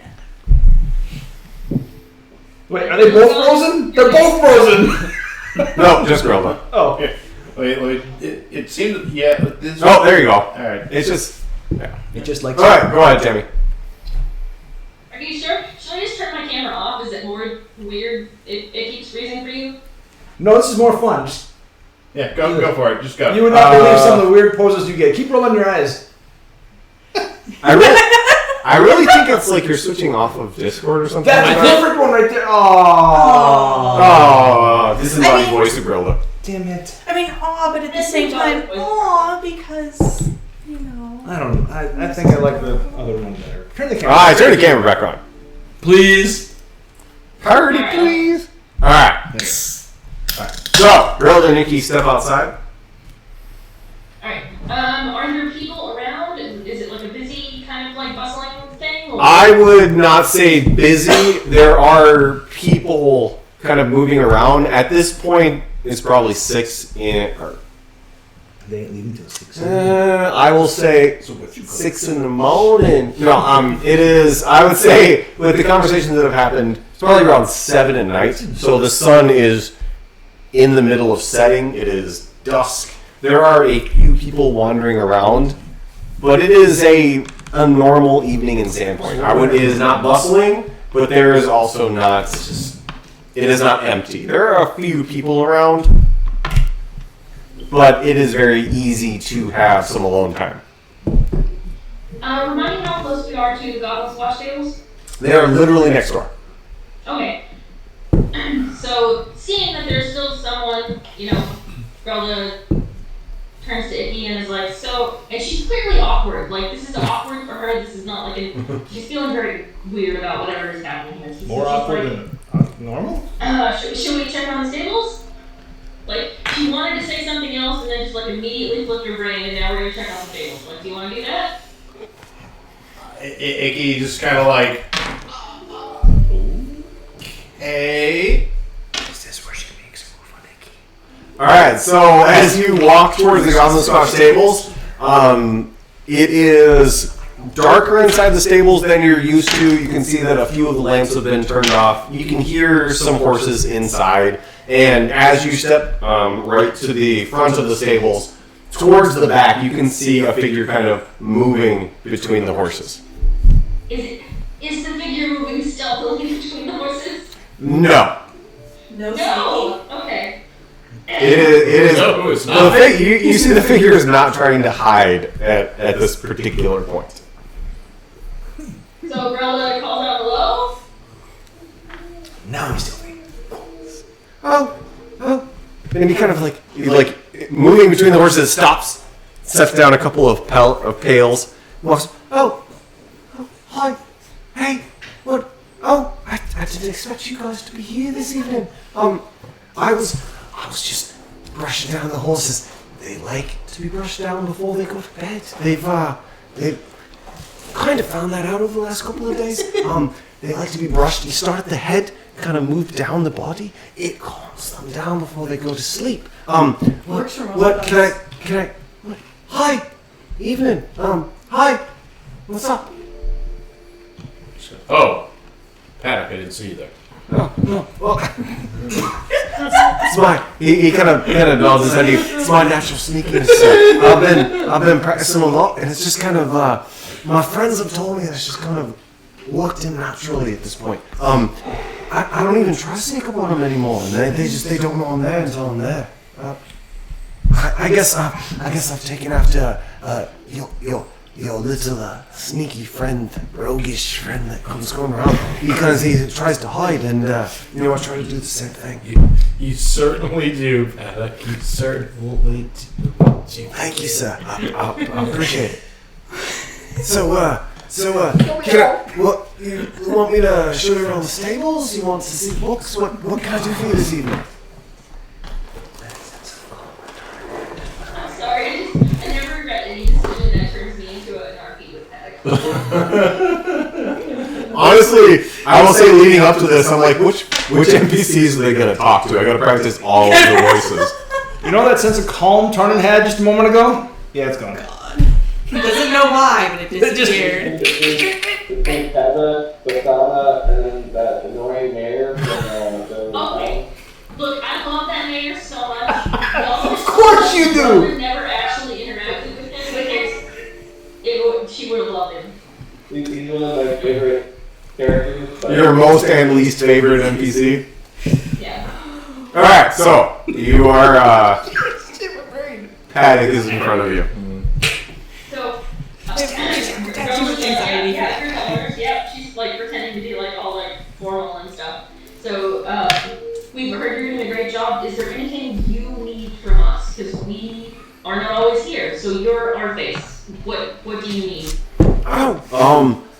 Is there, I guess, is there any, if there's any signs you want to put out?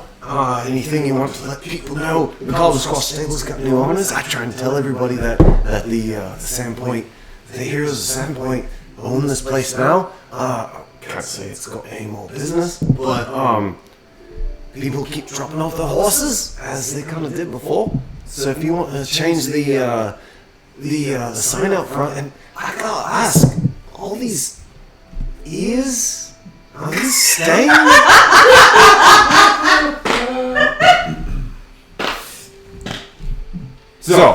bit of backstory.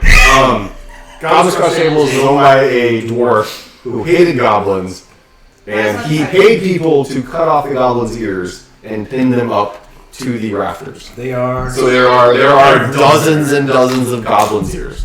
Specifically, he Also paid at us home. for multiple things. Oh yes, Grelda got quite a bit of gold for goblins' ears. So he's just kind of pointing up, and he says he has a weird look on his face. Beyond that, What was that? I'm sorry. I said, and then he was ritualistically murdered by a psycho, but, that's fine. That's fine. Yeah, that's totally cool. Yeah, that's totally cool. Grelda's super not, Grelda wasn't upset about that at all. damaged by the fact that she could have had the opportunity to save him and didn't. That's totally fine. It's all good.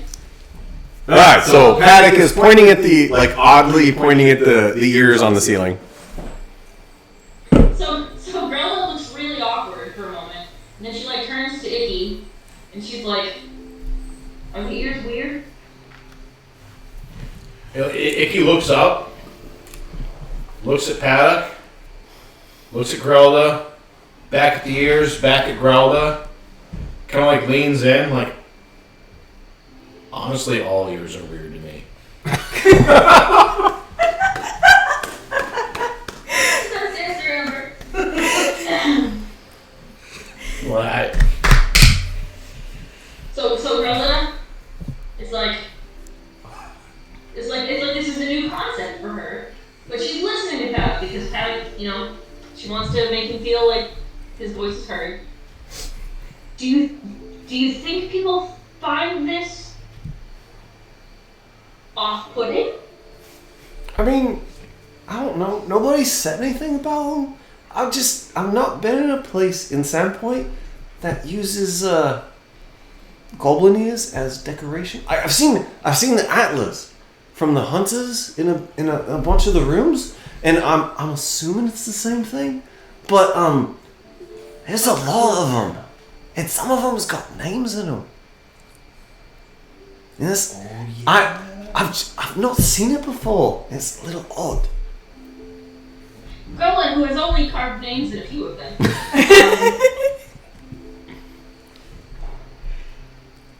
It's like, well, you're our human expert, Paddock.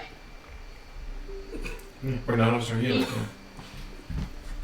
Right? There is not a single human in this group. I'm the closest fucking thing as a human. Yeah? I'm not half. No, half orc, half elf. Half elf. It's the closest you got. Yeah. All right. To be fair, I'm a bit of an orcish half orc. I'm a bit of an elf. If you think this is disturbing people, maybe we can take it down, but let's protect it. Let's keep it, let's preserve it in a chest or something. Well, A treasure from the previous owner. Nobody said anything. I've just not seen it before. I mean, Never gonna happen. the people that have come here are regulars, and they don't seem to mind. So I'm not gonna ask you to take it down or anything. I just not seen it before, and it's a little odd to me. But if it's something that's supposed to be here, then it's supposed to be here. If you want the sign out front of the horse, stomping on the goblin, if you want to keep that, you keep that. It's just I've not seen it before outside of here. That's all. Please remember that Sanishi is a part owner of this place. And the whole goblin thing is Yeah, it's really important to her past. Does Icky have a reaction to what's going on? you're good. It's still connected. Yeah, it's like this. And listen carefully. That is it exactly. Because Icky's basically just he's still slightly amused by the whole haha, sneaky boy thing. But then other than that, he's still kind of just okay, in his own little kind of haze. Why is Grelda taking me to the stables? Oh, it's to see Paddock. Okay. Alright, so Other than that, if you want to hire somebody else, I'd be fine, but I like the horses. Horses like me. They don't seem surprised when I come up and try and brush them. Haven't been able to sneak up on them yet. So suppose that's we're gonna come back. suppose that's something I can work on. But if you want to get a second employee, maybe that might not be bad. Other than that, I can't really think of anything else that I would need to make this work. Horses seem to be fine. I think you broke him. Do the horses seem to be fine to grow Give me a perception check. It's gonna be the Perception, stables. I mean, like, okay, alright. Totally right. Go. Any NPC he likes and takes to the stables. 9. We have a 9. A 9. 9. As far as you can tell, the horses actually seem super calm. And with Grelda's animal handling perfectly, they seem to be happy. Alright, well, It's not a thing yet. so Relda is just like, okay, everything we've heard and the horses seem happy, so I thank you so much for what you've done here. We're obviously need to pay you back wage and dental and medical. What? Drink to that. This isn't America. We're gonna take care of you. If you want to pay me wage, that's fine. I've been paid since you took over. I was told by. I was paid from the first moment I was put in here, so you don't really need to pay me back wages. Who's paying you? How are we doing this? Why am I don't think we did anything to set this up. on the name? We did not. We did No. not. Ever since Amiko told me to work here, she's been paying me, so you don't really need to pay me back wages. I mean, if you're going to give me more money, I'm not going to complain. But I won't say that do anything I haven't been given yet. Relda just nods and like, okay, alright, Nico's been paying you, alright, okay. So, do you mind if, like, is there somewhere private around here that we could go and talk? Oh, you can talk right here, just right near the entrance. That's fine. I'll the admiral in the back. He's who I was brushing, and he doesn't like his brushes to be interrupted, so he's probably in a bit of a foul mood as it is. So I'm gonna go start from the beginning again, start from his head, kind of work his way down. But he's in the back, so don't you won't even know I'm there. I'll be super sneaky. I'll vanish into the shadows. You won't even know I'm here. I've already forgotten he's here. Exactly. And then he kind of backs up as he talks. Like, I'm not here. And then he kind of turns around and walks back to the opposite end of the stable. That's fantastic. This is a day in the life of Tarnan. Oh. Oh, Seriously, I will say the amount of NPCs that I had to remember and practice their voices on just in case you guys went and talked to them during this little visit to Sandpoint was far more than I had thought. Anyway, okay, so Paddock kind of retreats back, and it actually is hard to see him with a few of the lanterns turned off. But you can hear the horses like softly neighing, and it is just Grelda and Icky. Well, I will say, I'm very glad that I could engage one of your NPCs. I am glad that you guys enjoy my NPCs enough to engage them. They're amazing. So much that I'm trying to think of reasons we can engage the rest of them. Bethana, the twins. They're not really twins, but I call them the twins ever since we met them on the road killing the friar. Oh, Fennec and Deirdre? Yes, yeah. Oh, shit, yeah. The I forgot purveyors about of hair products is how I remember them. Yeah. Yes. I just call them the twins because they were there. that. That is how I judge my NPCs. If you guys don't immediately want to talk to them again after you're done with them, I didn't do a good job. Oh, but I mean, to be fair, I never want to talk to that mayor again. But he's still one of the best fucking characters you have. I never want to talk to him again. Never let it happen again. Thank you. Goodbye. That is completely your fault, actually. I've never had a character trigger my anxiety quite so much. Is that guy? Yeah. I didn't. I know I told you when it happened. I had actually planned on and practiced him being a very calm, smooth-voiced person.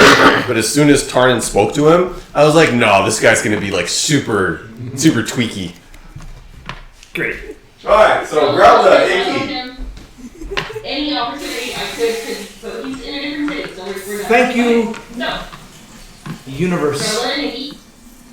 Maybe that's what we should be using the teleport spell for. Yeah, Go back and talk to him. No.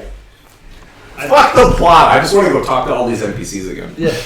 I know, right? Let's announce our retirement and get a big party to go. We got to get everyone that we've ever interacted with to come to the party. So Sean will have a hernia we have a big lifting all these mansion. characters. Oh, no, we're not. You guys don't know that yet. Alright, anyway.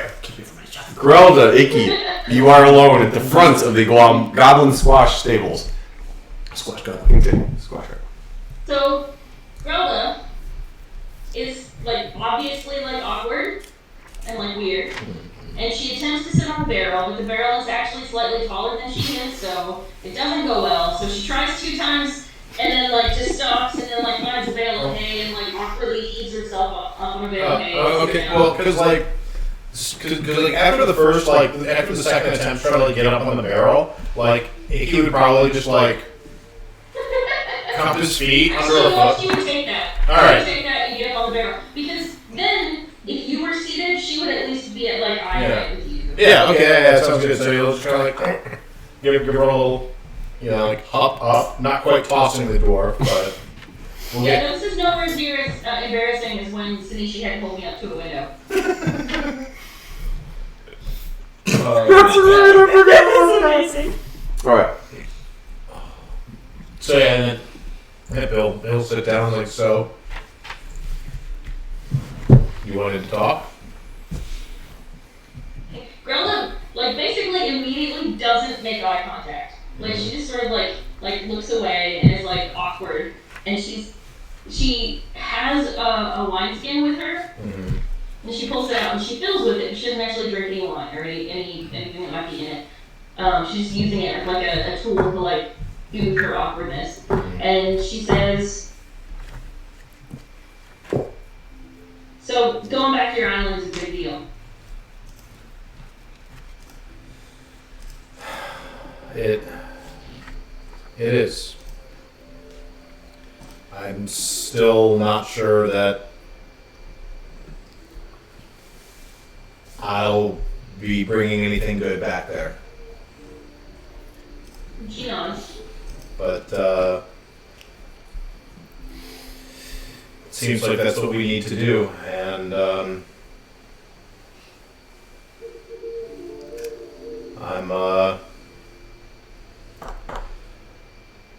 in it for the long haul. Gotta do what we've gotta do.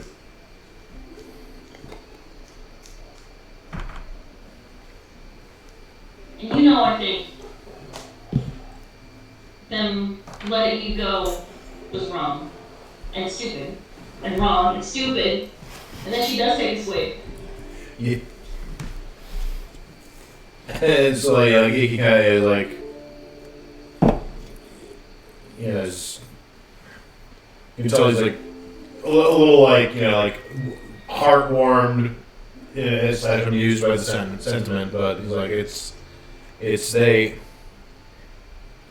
Thank you,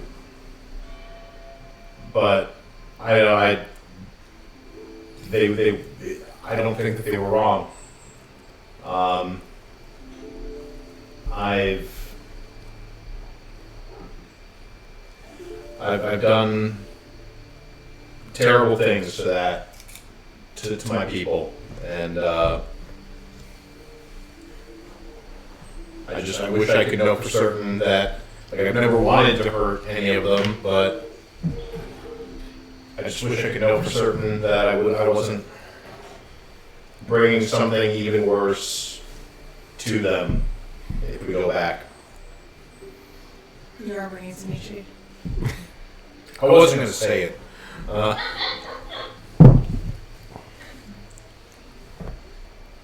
And Rella nods. And she says, yeah, it's obviously that you don't think they made a mistake banishing you. And I left my people on purpose. It was a choice I made. And they would take me back, so it's not the same. But we're here in a human world, and it's different. Everything's different. Nothing's the same. And she pauses and shakes another drink. Is there anything that you need that you miss from your people?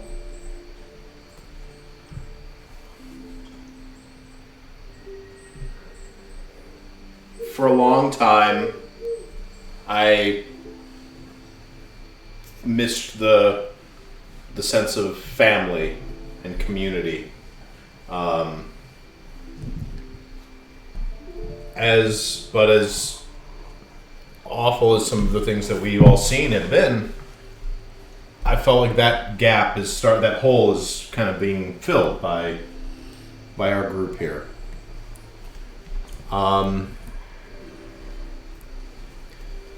I thought I had made my peace with leaving there. That I wouldn't need anything else from them. And that they wouldn't need anything else from me. So I'd never really thought about given any other thought aside from missing them to what I was lacking from not being there.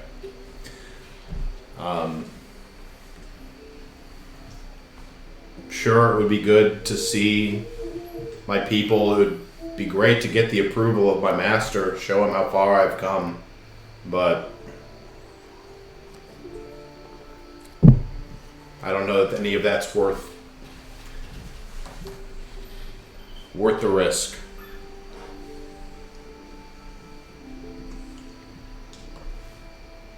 What if they do? What if you get his approval? You go back. We save them, and he finally realizes what he's given up and how great you are. You go back.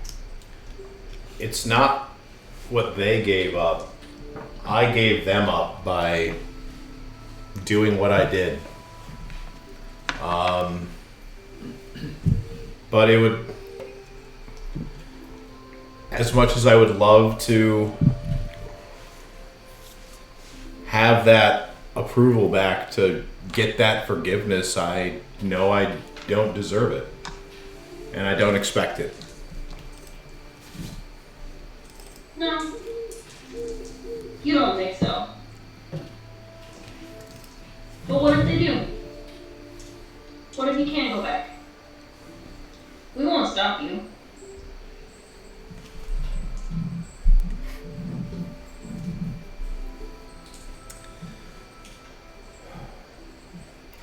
Well, if nothing Do you else, want it? I'm sorry.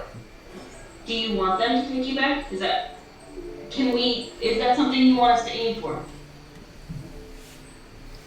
I don't think that's necessary. I want to atone for what I've done. And to do that, I don't need their forgiveness or acceptance. I feel like what I've learned traveling with our group the last several weeks is I feel like I can get my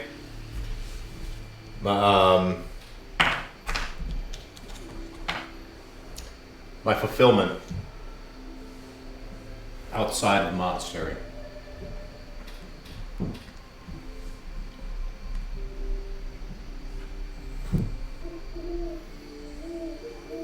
I feel like Acceptance. they took away treasure, and we found you. And you're one of us. But if you want to go back, we'll let you go back. I can't imagine them accepting me back, and even if they did, I don't know that I could stay. My world's become a lot bigger.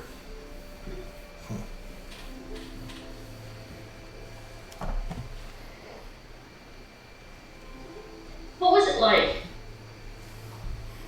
living in a world where everyone around you was like you? Aarakocra. And she pronounces it correctly. Aarakocra.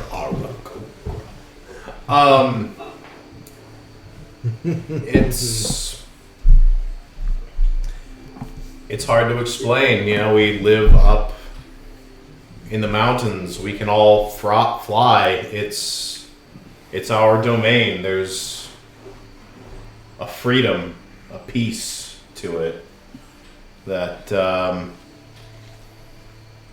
you know, sure, the call to adventure is tempting, but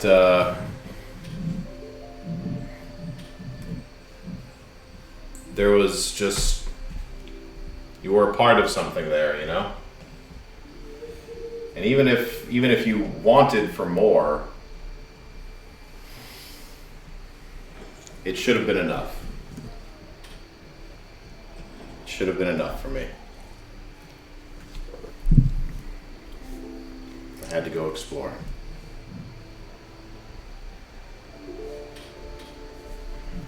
I think about what was the name of that beer that was like the dragon beer that was so bad?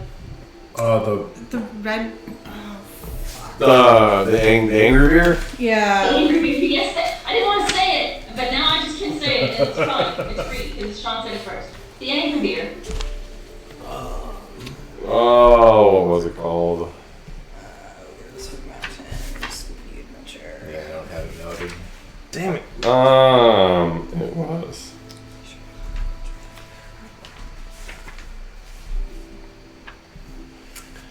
Sorry, hold on a second.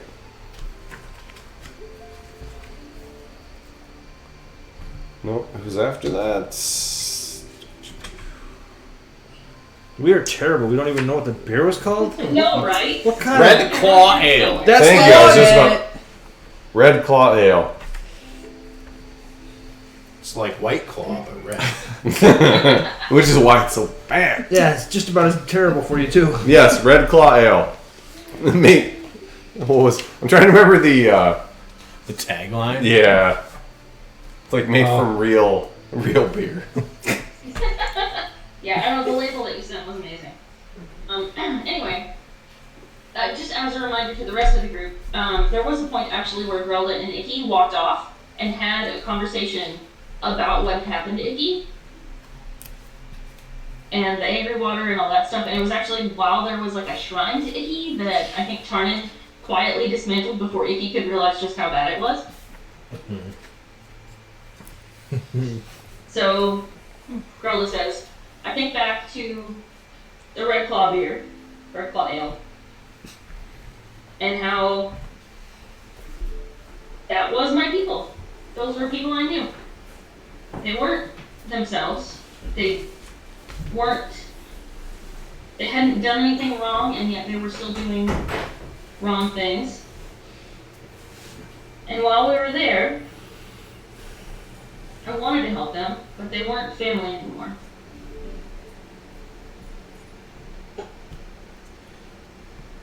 And I think I feel the same. Honestly, that seeing you go through that experience, I felt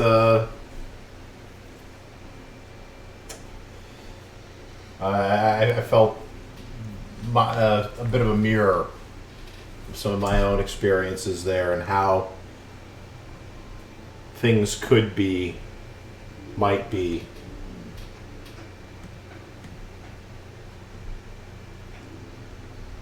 So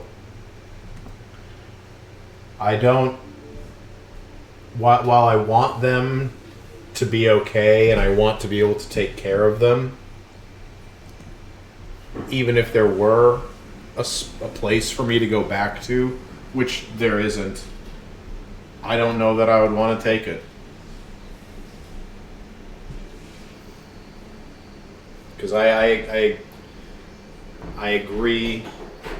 Like, I feel that sentiment where it's just it's not the place and they're not the people that they used to be to me.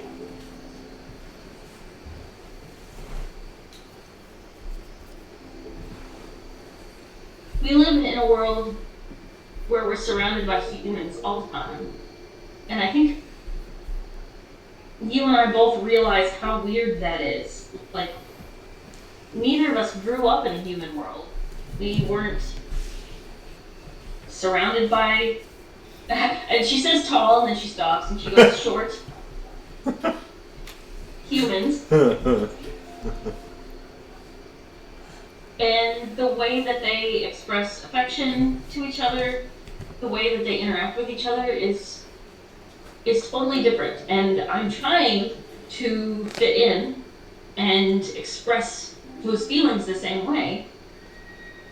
And it just occurred to me that there might be something from your Aarakocra background, Aarakocra, that you missed that we could maybe do. Oh, honestly, you guys fill in more for the family I had at the monastery during my monk training than you could possibly know. It's that same kind of camaraderie, that group of dedicated individuals working towards a common goal. That's what I had been. That's the big thing that had been missing from me during my 5 years of exile, or the past 5 years of my exile. So really, I had been starting to make peace with the fact that this family is all I need now. I don't need to go back. The feeling of longing was dissipating. The desire to go back was fading. And now there's a need. And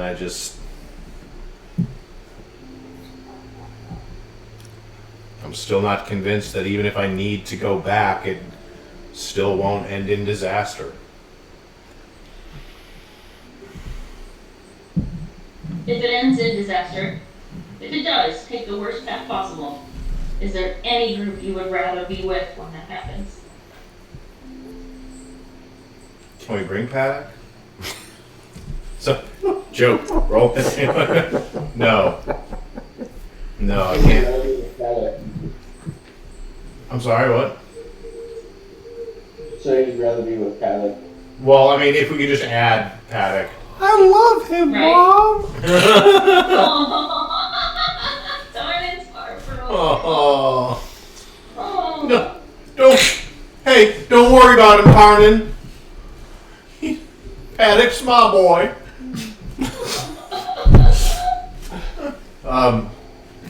You were my brother again! And then you went for Paddock. You were supposed to bring balance to my life, not throw it into chaos! I always have the high ground.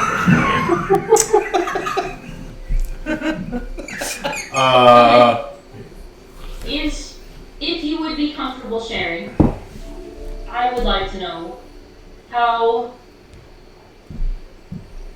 a female of your species would refer to a brother. Like, if I wanted to call you my brother, what would I say? I'm opening this up for a lot of chicken noises and like rooster drums. Thankfully, Icky and Greld are the only ones there. So none of these other noises actually happen. Yeah. My apologize. Doing stuff, chicken.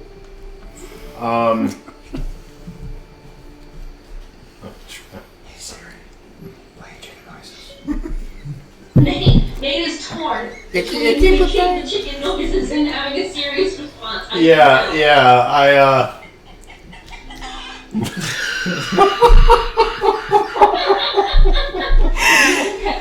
Tookie it. It's fine. I'll be God, Tookie.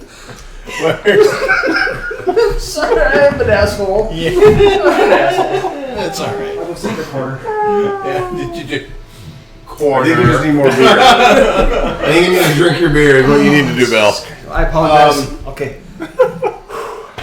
Yeah, I like that. Oh, way to put me on the spot. I can't make that up. I can tell her to do it again. Didn't it?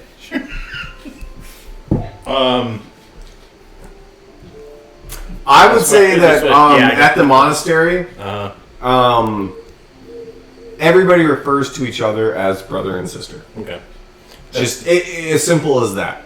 Mm-hmm. Just even though you're not actually related, Mm-hmm. it's one large family Okay. group. So just Yeah. saying like, "Hey sister, can you help me with this? Hey brother, Yeah. I need this."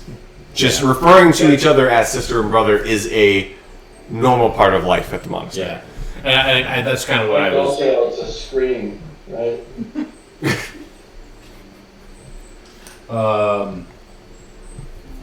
Yeah, I was trying to think of something just like he was like, oh, yeah, like be like a little closer than that. He'd be like, I got nothing. I would say like it's not anything more excessive than that. Yeah. Just because as a family they just say refer to each other Yeah. as brother and sister. Okay. Yeah, so like he would just I guess like explain that as like there's just like once you're connected like that, you just feel like we're all brothers and sisters. So just like I would be honored to call you sister.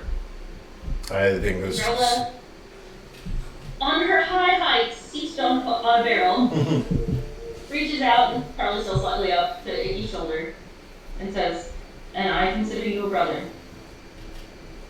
Well, thank you. Since I'm still waiting to hear what the word is, though. Yeah, in the Arakokan language. It's Hey Siri, play chicken noises. Oh my god! You have to scream like a Hey chicken. Siri, play chicken noises.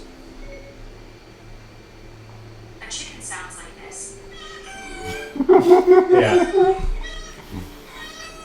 It's actually like the word the way to communicate like that close a family member is less an audio like an auditory communication and more of a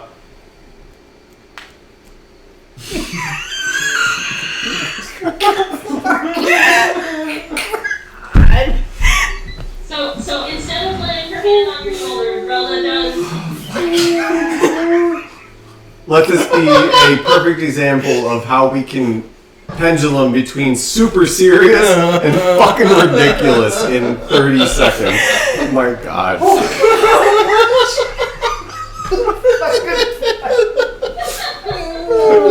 Siri, you just got. Oh, you people.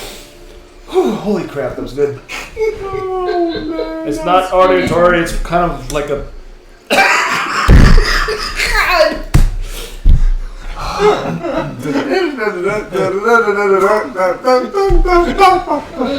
he got it in case anybody else missed the joke. I'm not gonna be able to look at you serious ever again. Claw, claw, it's gonna be claw from here on out. You're able to?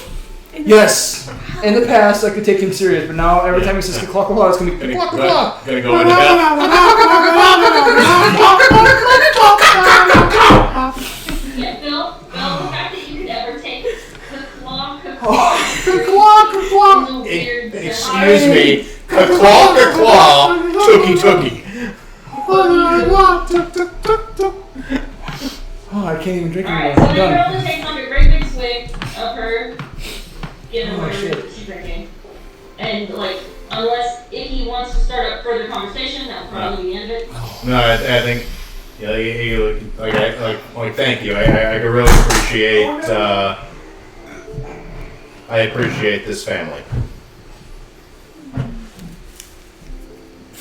Yeah, and that would be about it. Family in our, All What was that, right. Lars? Oh, how do you say family in our culture? alright. It's actually really nuanced. It's pronounced a fuck you, Lars. Fuck are you guys? That's very Italian. It also comes with a chin stroke. Fuck you lot. Fuck you lot. All right, so as you Say these things to Grella because she will. The next time we're all at a table, be like, fuck you lot. All right, so as Icky and Grilda kind of break up and make their way back from deep in the Goblin Squad stables, you hear, "Have a good night," kind of echo off the walls. Anything else? Fuck you laws! Fuck you laws!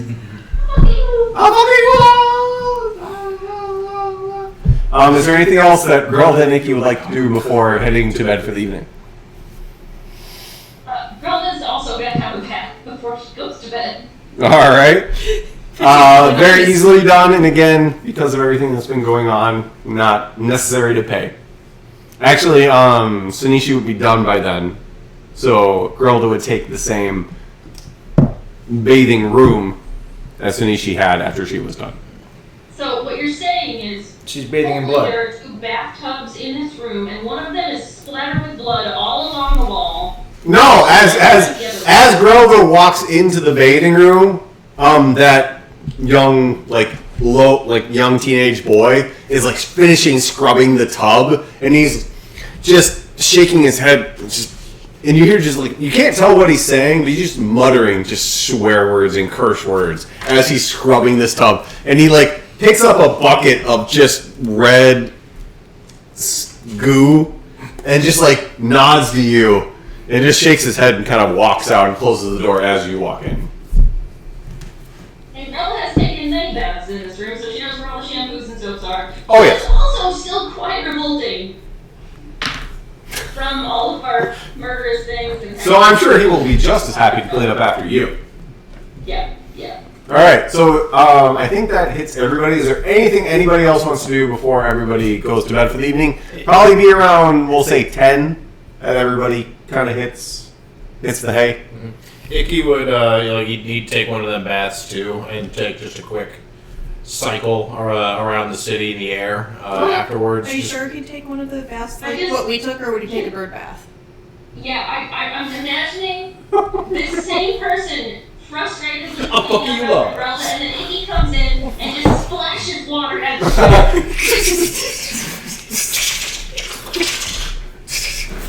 Icky's actually probably the most Cleanest. clean. Yeah, probably. bather in Cleaning a little bit. All right, so after all the baths, so Icky would take one. So we'll say about 11. Everybody gets to bed. It'd be 8 hours, so 7 in the morning. So everybody's asleep. We are gonna take 5 in just a minute. Before we take 5, Tartan explodes.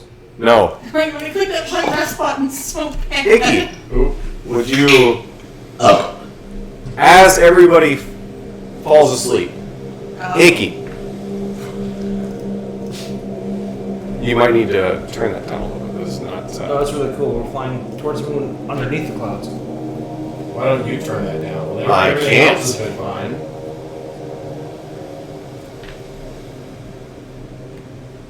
Icky, as you lay in bed and fall asleep, you fall into a dream you are very familiar with. You find yourself circling above Sandpoint.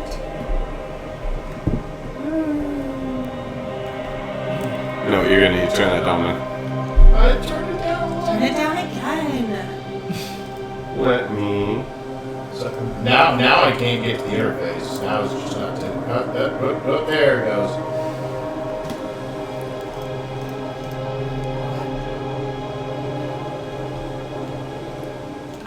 It's the Yeah, so it's gotta be the Yes, because it's part of the. Alright, so find yourself circling above Sandpoint, flying, feeling free as you normally do during your dreams. You make your way up above the cloud cover, and you see a sky full of stars and a bright full moon, and you feel free. You feel unencumbered as you normally do during your sleeping hours. As you slowly lower yourself onto the clouds, your foot touches down on something solid, which surprises you. And the cloud, both of your feet land, and the cloud feels like dirt below your feet. You blink quickly, and the clouds, the sky, the stars, the moon are all gone. The only thing you see below your feet as you look down is a dirt path. And you find that you are walking it. You're not consciously doing this, you're just walking this path. You also find that you cannot feel or sense your wings behind you as you walk. Everything is dark around you. The stars are gone, the moon is gone. Everything is black except for this dirt path that you are walking on. And as you raise your head, you see that this path goes on infinitely in both directions, in front of you and behind you. But you find yourself compelled to continue to walk for a minute, an hour, a day. You're not sure. Time seems to cease to mean anything here. And then the unchanging path in front of you truly begins to bother you. You can feel your heart racing. You can feel that something is wrong. Something is off. This is not your normal dream. This is not what you've come to expect from your rest. And you blink. And as you blink, you stop, dead in your tracks. The single dirt path has expanded, and in front of you, you see 3 paths. It is branched off. And you look to the left, directly in front of you, and to the right, at the dirt path that looks the same as the one below your feet, and you blink again. And as you blink again, something else has changed. In front of you, there is a figure, garbed in long purple robes, a purple hood covering the majority of its head. But what you can see is a flat, white mask. Its hands in front of it, though you cannot see anything other than purple sleeves. The thing tilts its head so that if it had eyes, you would assume it was looking at you. And it finally speaks. Icky, it's fantastic to finally meet you in person, so to speak. I figure that this is the only place we could talk safely without your companions interrupting us. It would seem that you have a path in front of you. You are debating on traveling. And I wanted to show you the possible paths you can take. And he kind of looks down. It would seem you have 3 options. First, he points to the path to his right. You convince your friends not to follow me, to stay away from what we both know my master, my lord, seeks. If you follow this path, your home, your monastery, will remain unchanged. They will not even know that anything has taken place near their home. Or you could take the next path. And he points to his left. You and your friends could follow me, attempt to stop me from what my lord seeks. If you do this, your village, your monastery and those inside of it will suffer. I promise you that. And remember that suffering will be your fault. Lastly, one path. And he points to the path directly below his feet. You come alone. Convince your companions to stay in Sandpoint. You meet me at the Hollow Mountain, and you accept my Lord's dominion offered to you.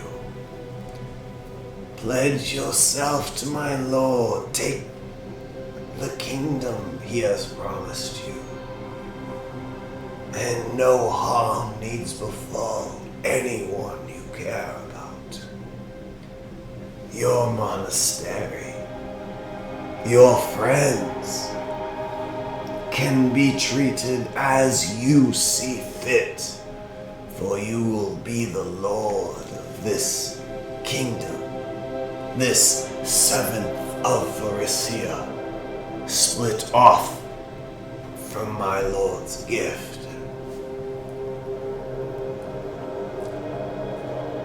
Yours to rule as you see fit, to save, to judge, to bless as you want. These are the paths that await you when you awake. Which one you pick is up to you, as are the consequences for that choice. Think on these things and what I have shown you. This offer has not been made to the rest, as they do not seem willing to hear my Lord's gift as it is meant. You see him slowly take steps away from you. Think on it, Icky. For once your choice is made, the path cannot be changed. That's gold. He slowly steps back, and as he steps back, you start to see less and less, and he kind of fades off until he vanishes from your sight. What arrogance. What truth? And as he fades from your sight, your eyes open, and you're back in your room, waking up. Marcellus.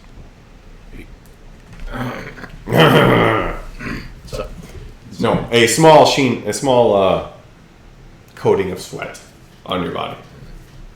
And it is about 8 in the morning. 7 in the morning, I'm sorry. Everybody is awake. Everybody has had a long rest, so please mark off a long rest on your sheets. Everybody wakes up at about the same time. We will take 5 minutes. Alright, so everybody wakes up in their bed. Icky wakes up covered in sweat from his dream. And it is 7 o'clock in the morning. Yeah, I was gonna say, do birds actually sweat? I'm Googling. Yes! They glow. He is sweating, but he has this glow about it. Well, it doesn't. So, everybody wakes up in their beds. It is approximately 7 o'clock in the morning.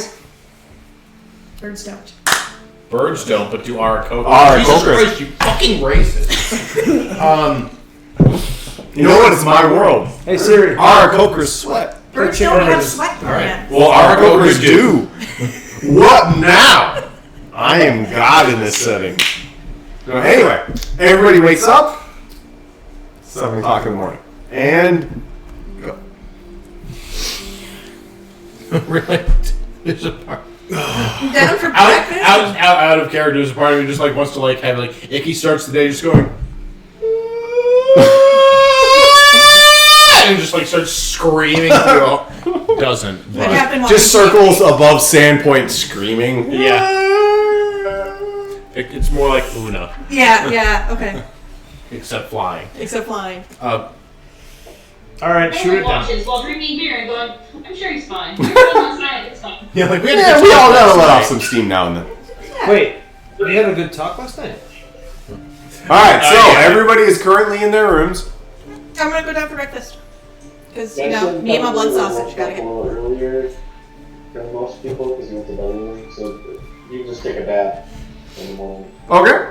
Again, yep, that is comped, and the water is nice and warm.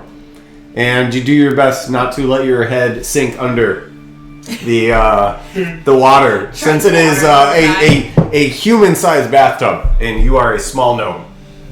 Okay, but, point of order, he could prestidigitate himself, and he chose the bath. So he's enjoying the bath. Well, every time the bath water starts to get cool, he just prestidigitations it hot again. I'm imagining him staying afloat by sitting on his mage hand. That's what scrubbing does. That's how he watches his back. I mean, it produces 10 pounds of thrust upwards. Oh my. Whoa. Let me rephrase. This is not that kind of campaign. It produces that much. I am very sure about that. Lift. Suppose your daughter's been around for most of it. She is not here for this She's one. not here now. No. Not lift, separate thrust, just plain lift. I'm done. What? I have not had enough alcohol for this particular conversation. Yeah, just enough. Alright, so. To know what's happening with Mage Hand in the bathtub. Hey, Gyson's in a room by himself. Whatever he does is between him and God. And his mage hand. Speaking of Oh, prestige. Hey, Ollivander! Yeah, Ollivander is perched up on a chest, just like shaking his head.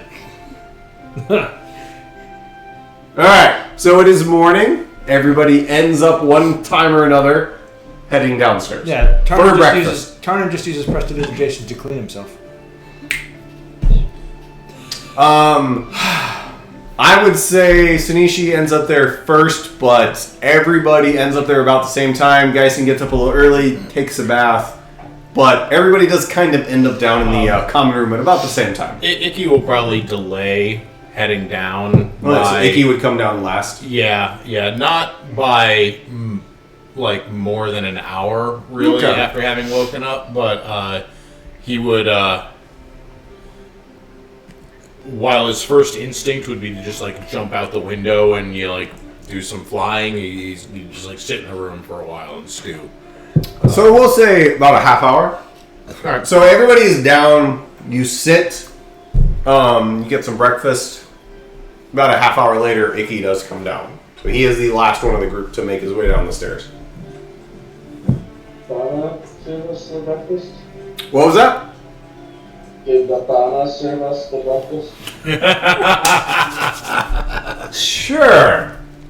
Oh my goodness, it seems you guys are finally awake. What would you like to eat today? We've got muffins, we've got bread, we've got apples, we've got sausage, we've got bacon. What would you like to eat? Would you like a Bloody Mary? Would you like a Bloody Mary? I can make a Bloody Mary like you've never seen before. Otherwise, I've got water, I've got goat's milk, I've got cow's milk. Cow's milk's a little old, you probably don't want to drink that. But I've got good goat's milk, I've got good water, I've got some beer, I've got some liquor. If you want to start off your day right, I can make you a good coffee with some liquor inside of it. What would you like to eat this morning? That last one actually sounds rather interesting. I don't believe I've tried that before. Would that be a Sandpointian coffee? Sandpointian coffee. I like it. I would like to try your Sandpointian coffee. I've always referred to it as Bathana. Wake me up. Even better. He actually winks at her. Fuck it, let's make it. Is your eye okay? Yep, it's now canon. He winked. He winked at her? She looks at him, she goes, I think yours will be a double this morning. And then she turns around and runs back behind the bar, starts putting everything together. Fuck. So as she comes back to the table, thank you for making me do Bathana's voice. Yeah. She comes back to the table. She goes, "Oh, I've got yours, the single, the Bethana coffee." And then she kind of slides it over to Tarn, and she goes, "And I've got you double over there, my good friend." And then she kind of puts the meat out on the table. "Oh, it looks like your Coker friend's making his way down. Do you think he would want a Bethana's coffee too?" Yeah, probably. "A single or a double?" "Make it a double." "Tell him he needs to wake me." And then she turns around and walks away. And then as Icky sits down, she comes back with the coffee and kind of slides it over to Icky. Looks at him expectantly. Before she gets back, Tarnan messages Icky. "Dude, don't ask questions, but you definitely seriously need to wink at Bethana when she sends you this drink. Don't ask questions, dude."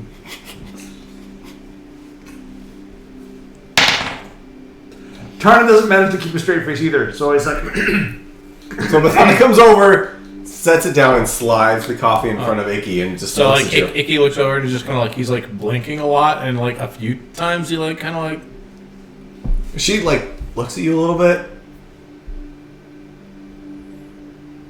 "Oh, you're just a nice little guy, aren't you? And if you guys need anything else, you just let me know. All right, I'll be in the back. I gotta put some stuff together, but if you need anything else, you just let me know. Oh my goodness, you're my favorite customer. So okay. I'll let you enjoy your food. All right. Let me know if you need anything." And then she turns around and walks away. Icky looks back at Tarn and is still doing the. You're good now. He doesn't mess with it. He just says that part out loud. You're good now. Just drink it. What do you think? What? Is there something in the air this morning? Are you guys' Tarn takes eyes a good okay? swallow of his just to enjoy the flavor, and then hands the rest to Icky and arches an eyebrow. You good? Icky, I sleep really well last night. Did anybody else not have any dreams of any kind? Does Geisen actually ask that? Well, you just asked how everybody slept. Oh, okay. Not specifically about dreams. So say what Geisen says specifically. How did everyone sleep last night? I'd say like a boulder, but I'm still pretty sure that that's where the giants are. Honestly, I had a sense of peace and comfort that I have not had So it's like we're going in you could over 5 years. Okay. I think tweak it just because. Do you have a Someone said Tyler, and idea? then looks across It doesn't the have to hall be at anything Tyler, too and then specific. back at Tyler, and then all I'm to not looking Tyler. for 10 pages. If you just have a vague idea. Oh, 9.5 It can- no, nothing It can so be as in-depth or interesting as that. surface level as you would like. Once you No. kind of get the backstory, send it to me. I'll make the tweaks I need to fit you into the story at the time, and I'll send it. Say again? I'm But- glad you found some peace.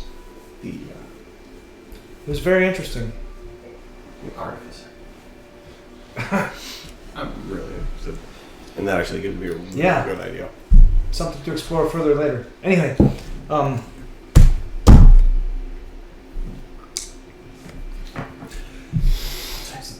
is everyone ready for Whenever you get a a chance. good-sized breakfast and Um, a long day of travel?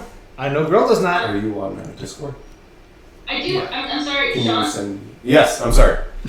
No, you're fine. I just. Girl, look at her with honest coffee. She needs to know what it tastes like. You. All right. This is why I printed this out. All right. You know what? I'm gonna make you roll. Roll a d20. Roll a d20 for me, Tammy. Alright, I'm using the digital one, so. I watch. I don't see it. Didn't happen. 9? 9. Okay. Oh, yeah. Okay. Then roll another d20 for me.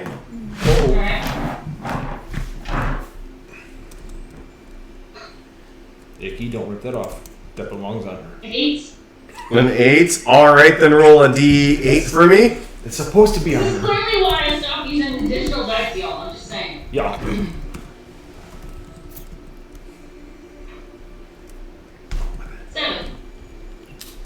7. All right, then roll a d12 for me. Oh my goodness, this is so complicated. I love it. Just to find out what's in the coffee. 6. All right, then roll another d12 for me. This is breakfast. What the? No, it's the taste of the beer. What's in it? 9.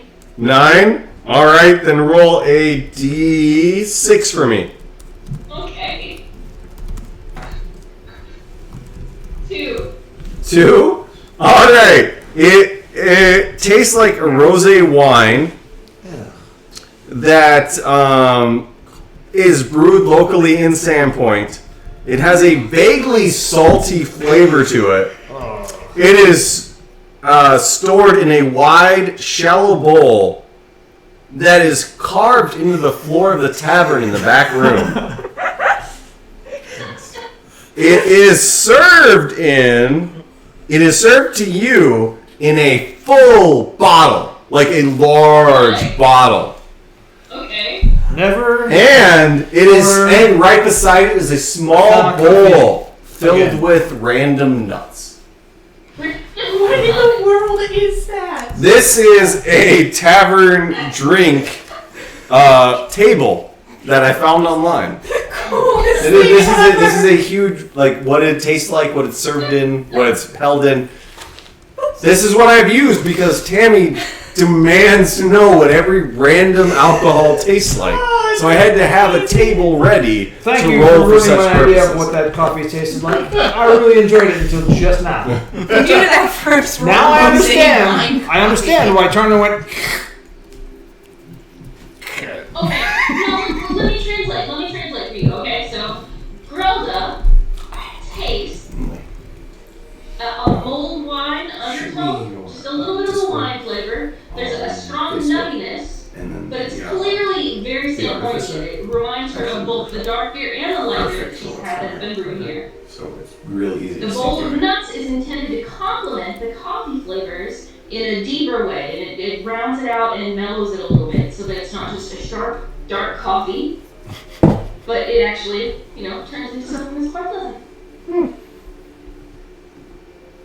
But you do have to have, like, a bite of the nuts when you take a drink. You can't just drink it. It's not going to be that good that way. That So kind of many makes things sense to with say the that I'm salty not going to. undertones in it. That kind of makes sense. I didn't hear any of that. I'm sorry. With the salty undertones, that kind of makes sense. It reminds me of the sweaty balls that I've had for Christmas. I noticed that one of your balls is a bit misshapen. Oh, it's got a nutty taste in my mouth. Because perhaps you left it atop a burning stove too long. Well, you got to be careful with the sweaty balls. They might have a bit of a nutty flavor or a little bit salty. I do think if Bathana served us sweaty balls, we would know. Oh crap! You try my sweaty balls? They're delicious. Put them in your mouth. You won't want to take them out. Oh dear. They'll just melt right on your tongue. Yep. Oh, look at the sundial. Gotta I go. am going to join the Ascended. Again, this just the inevitable conflict between. Holy crap! Good and evil? How did that happen? Nope. As I said before, there is a pendulum. It is either super serious and great RP, or like the random sweaty ball Mark the Dragon comment. There's no in between. There's a pendulum one way or the for other. the sweaty ball tangent. Alright, so everybody is down tasting Bathana's coffee. God. And go. Thank you, sir. Breakfast complete. Would Iggy would recognize the figure from his dream as the Ascended? Yes, or would he recognize it at least as having a connection to the Ascended? Tarnan. Purple-robed bitch that. Yeah, I was gonna say, Tarnan, how much of your vision from Obi did you describe to the rest of the group? I did the whole slideshow thing. Alright, so you would have shown what the Ascended looked like Yeah. in your vision. Then yes, you would be able to see it was it was the same person as in Tarnan's previous vision. Okay.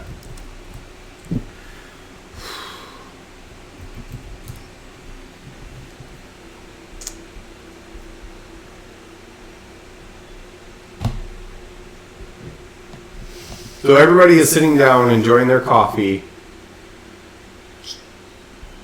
No, I'm done with mine. Icky finished mine.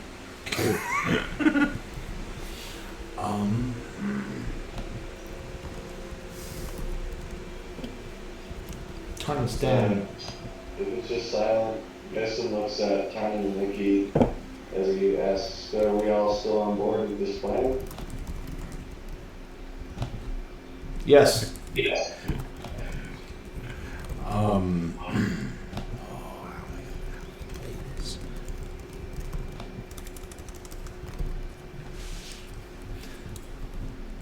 It goes back to silence again after Tarnan said yes, apparently. Yeah. Tarnan stands. He's just staring deeply into his drink.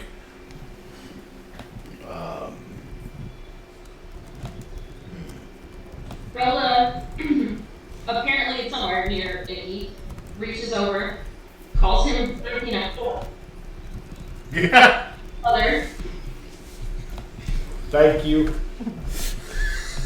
and says, remember, even if the worst happens, we're together. I should have saved that as that should have been the traditional Aarakocra prayer. That would have been perfect. Hey, would've. Yep, you're done. You can't do it now. I know. I'm sorry. Icky Totally ruined it. suddenly has a heart attack, dies. He's gone. Actually, Tarnan brings him back, and now you owe me for bringing him back. Again. Yeah. Stop that. All right. So So I have to stop that? Tarnan stops him. He dies. He's like that? But I want him. Honestly, I feel like the fact that Gathana's sweaty balls didn't do a total party kill here was... A good sign? I was Yeah. thinking that's a good sign. yeah, I think that's a good sign for sure.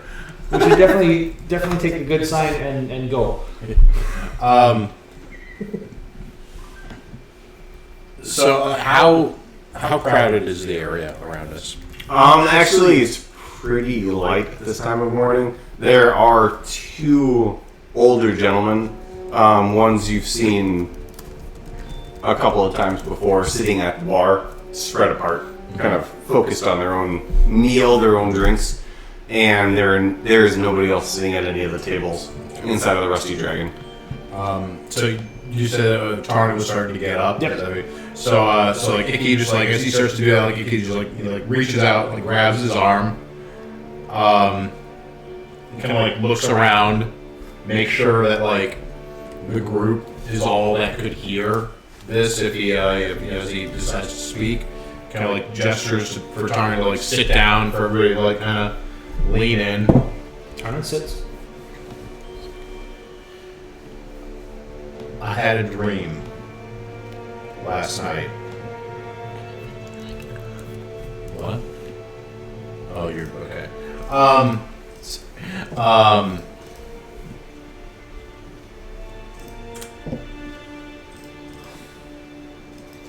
So Icky will then just like recount the dream in its entirety to everyone. Ending with like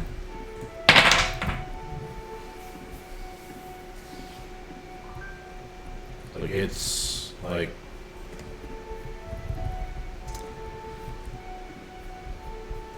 I think it's clear that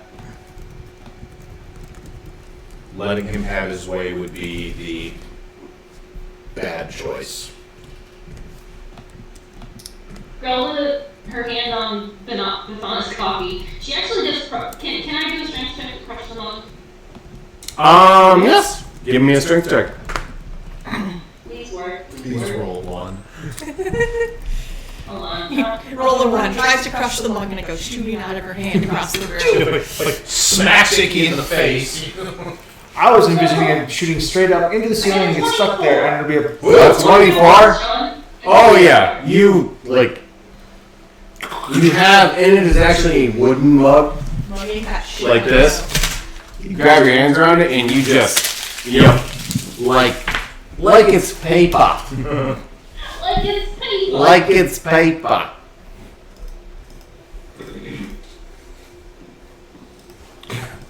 And while she does it, she says, that bitch. I can tell Tony wants to say something, so I'm leaving his face. No, Turner is really trying not to show that he's somewhat aroused by that.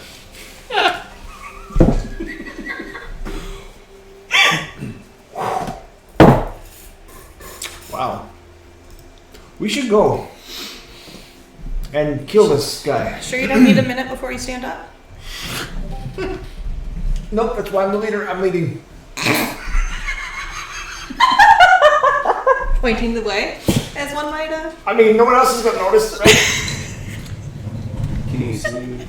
Yeah, I think so. Yeah, I can't tell what's happening. I heard Sean say, can you see? And I don't know what's Yeah, happening. Sean's helping. No, I'm good. Yeah, Sean's this- helping Alright, me get in that's- Discord. we don't know what it is either. So if you want to, when we talk about a character, you use that one. Yeah, so Tarnan stays seated for just a second. So Yeah, the rest of those should be. So like Icky will. I'll pay for that, Bethana. Just put it in my room. Did you hear what I said, though? Tarnan goes, I'll pay for that, Bethana, and then whispers to her, just put it in my room. Alright, I'll put a glass in your room and I'll. No, the one that she crushed. That The crush one, specific- yeah, All that's the specific. pieces, alright. Now, did you want them in a container, or did you just want them going on your floor? In a container would be much better than on the floor, I would agree. Oh, hey, everybody's got their own way of doing things. I just want to make sure I'm container focusing is things on the way you want reminder them. that So, she was I made will glass. I put gotta them in a little, do you want a glass bowl or a ceramic bowl for at You least know what? pieces? The moment has passed. Thank you, Bethana. You somehow managed to solve an issue that I didn't really know I had. So that's what I'm here for, to make sure that your stay at the Rusty Dragon is as perfect as possible. So I'll take all these glass shards and I'll put them in a little glass bowl for you. Just make sure you don't cut yourself on it, because I don't want you bleeding all over the place from all these little glass shards. So just be careful. I'll put them all in a bowl when you're. I'll wait till you're done talking. I don't want to interrupt your little conversation. I'll put them in a bowl and they'll be up in your room. Pass out from lack of oxygen at some point here, right? I Have you met the changed my mayor? mind. She's a youper. She can talk for. I am We have partnering someone with the look you up, Ascended. like. I'm killing all of them. I hate this place and everybody inside of it. No, but I'm gonna look at her and go, I think I might know someone we need to introduce you to. You like men, right? Like men, I like manly men. I want them to be able to take control whenever they need to, if you know what I mean, little lady. Oh, big lady, I guess I would be a better way of saying it. All right, Mayors so know how to glass in your room. Don't touch the bowl. I don't want you to bleed unless that's what you want. In which case, you do it in your room and clean it up yourself. Because I really don't want to do it. All right, I'm gonna go back in the kitchen. You all have fun now.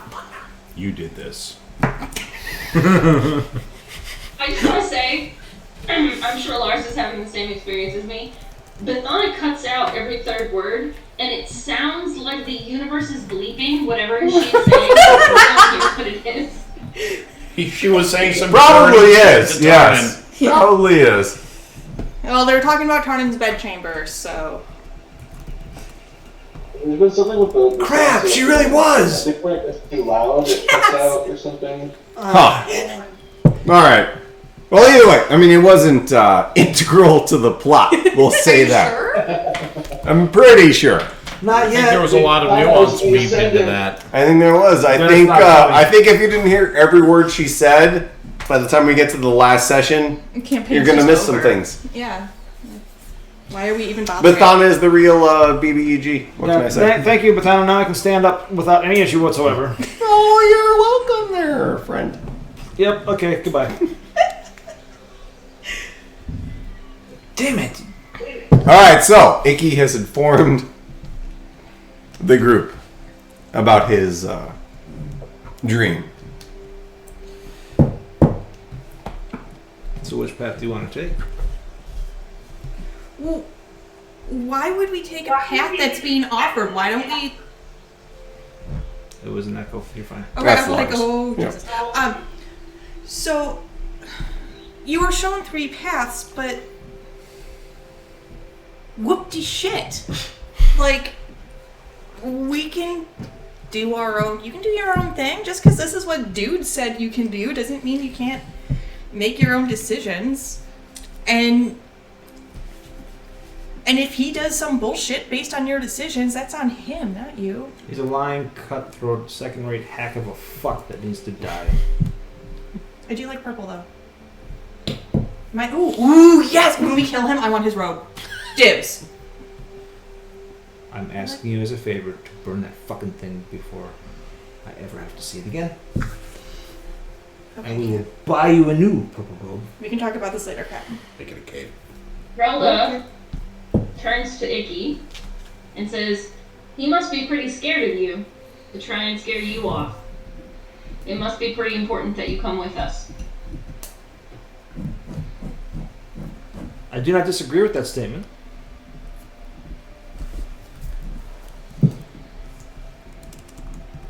He's afraid of a lot of things, and he's going to use anything he can to get you to turn against us.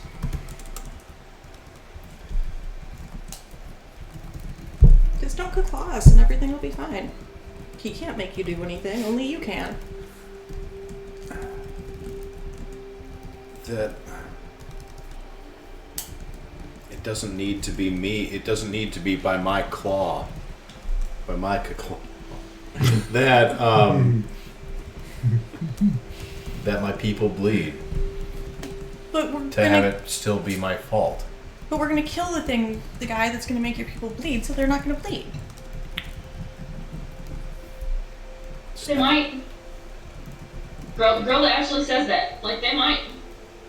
We could do nothing, and maybe he's right, and maybe they won't get hurt, and they'll never know that right next door to them was something that was the key to all the bad that's about to happen to the whole world.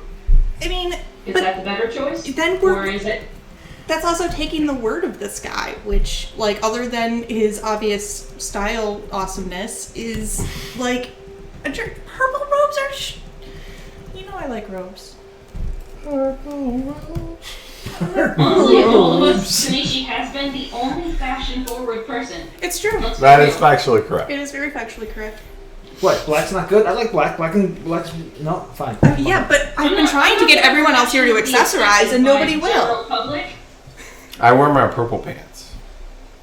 You wore pants? I used to have purple pants. I miss brown them. pants? Well, see, that's just pragmatic if you're, you know. The bad guys all wear brown pants. Yes, they should. I mean, have you seen what I bring to battle with me? They better bring brown pants. Mm-hmm. Look, If they weren't brown, I just manage the talent, okay? Me, I just manage the talent. I mean, what? Honestly. But on a serious note, girl that actually does, like, she says, people could get hurt. People will get People hurt. could get hurt if we do, people could get hurt if we don't. Whether it's your people or other people or us, which is my people. People are going to get hurt. It's just whether you're gonna. The choice you really have to make here, Icky, is if you're gonna trust somebody we know to be, like, a giant piece of shit in a pretty cape. A bitch. Yeah. Offers, as though, like, maybe you forgot the word. Yeah. Yes. Yeah. So I mean, are you gonna trust yourself and your friends, or are you gonna trust this bitch in a purple cape? A lying At second least until I get my hands on the purple cape. cutthroat whore. Who chased after power after I turned it down.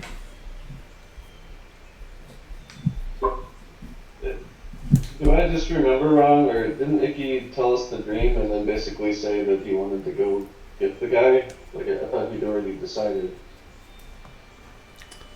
I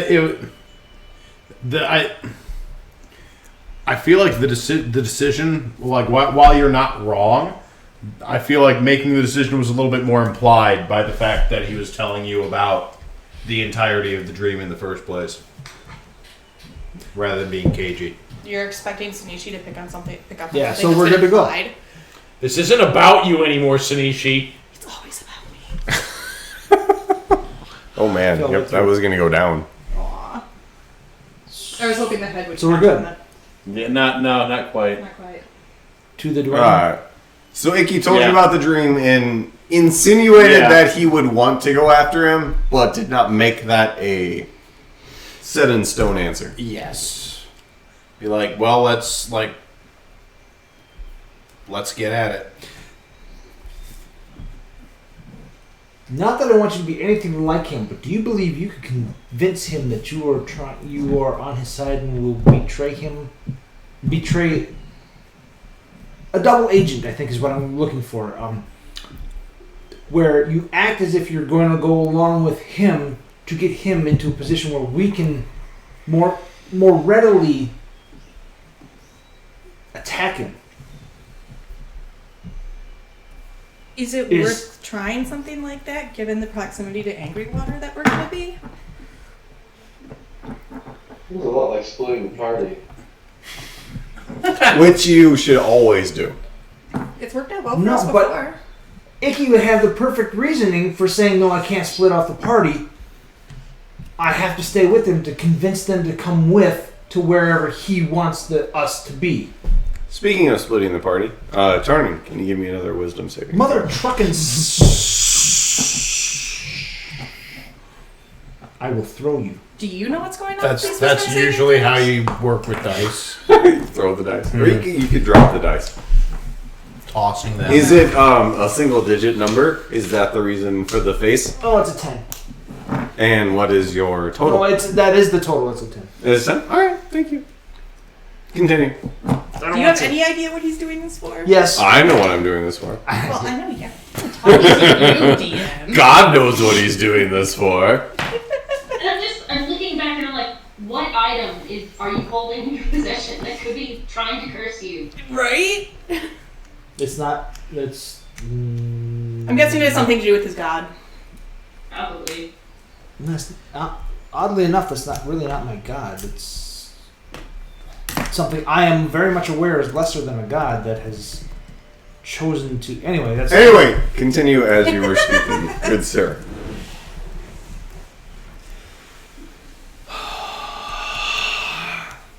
Icky. Do you get the impression that you could string him along or use it to our advantage? The purpose, of course, is to minimize damage to us and to your people, and then all people. The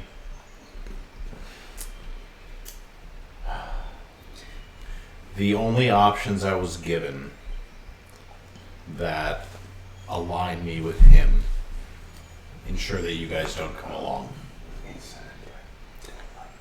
Or that you don't go. Period. I suppose it would be possible to, once we encounter him there, to try to sell him on the notion that I couldn't leave you all behind, that you wouldn't stay. We're not dogs. Yeah, I don't think that would be too terribly hard to sell, but I'm still concerned that trying something like that puts us too close to actually following one of the paths that he's laid out, which are obviously bullshit. Like, yeah, we need to go to the place, but, like, I don't know. Let's go see Dwayne and get underway. We can think about it on the way. I know we're going to have to take a rest at some point along the way. maybe after we've all had a moment to think about it, we can come up with our plans and present it to the group. Yeah, I say let's hop on Dwayne and I pull out a my big blanket roll and open it up to Grelda. So I can wrap her up and take her on Dwayne without her having to. No. So it's very clear. I want to make sure everyone understands at this point, Grelda, this is the first moment that she has thought about the fact that this entire journey requires that she gets back on that giant bird. Not surprised. And she Tarna you're saying that Tarna notices that she suddenly realizes that. Okay, I just needed to know it. Absolutely. Yeah, it's very obvious. So Tarnan puts a hand on her shoulder and says, "You have no idea how much this means to me that you are willing to face that, to be a part of this and help me. Thank you." I practiced swaddling my pillow last Does night. still have a Bathana's coffee? No, he gave Or are we outside now? No, he gave his to Icky, and currently I think we're still standing at the table. Yeah, I think we're still sitting at the Okay. table. Some of us are standing. That's true, I stood up to the go. shards of mug in her hands. And walks into the blanket offered by Sanichi with no comment whatsoever. I'm gonna bundle you up and roll you up like a little Dwarfritto. Cannon? Sure. I'm good with that being canon. Well, that sounds like our episode title, A Little Dwarfritto. A little Dwarfritto. You know what? That's what it is. You're welcome. Congratulations! I A won this little session. Dwarfritto. So we now all stand up and start moving towards the Dwayne. I also would. And this is how we I'm figure carrying out the our I would. session names. Yes. Random shit in the middle of the session. Yeah, I so- would also accept. Does he look like a bitch? No.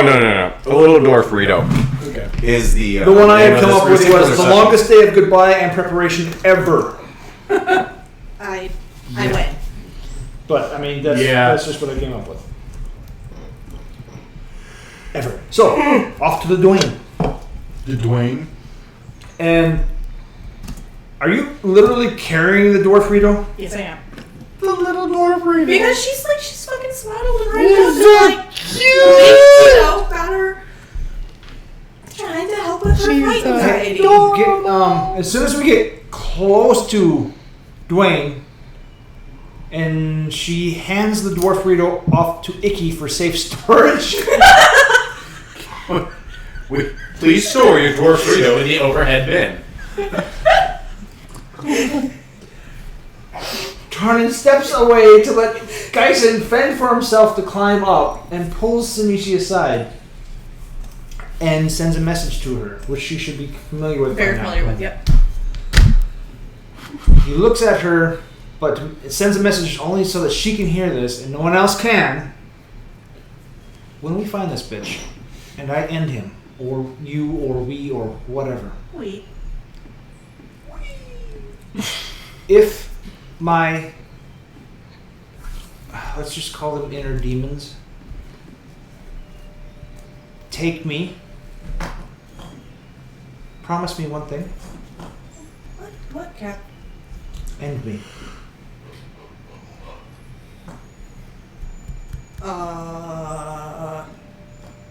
That's an order. Oh. I would rather be remembered as who I am than what I might be stepping into. But if you step in, you can step out. Or you can take a shower. And get it off. It may not be that simple. Why not? That's silly. It's complicated. I just need to know that I can count on you for this. I don't want to ask Icky because he's already somewhat compromised. Compromised. How he feels about his people and what we're doing. I need you in this. Look, I'm hoping it doesn't happen, but if it does, I don't want to suddenly become the new enemy that you guys have to take out. Do you understand that? Well, but if I'm gonna have to end you, then doesn't that mean you'd be the enemy I'm taking out?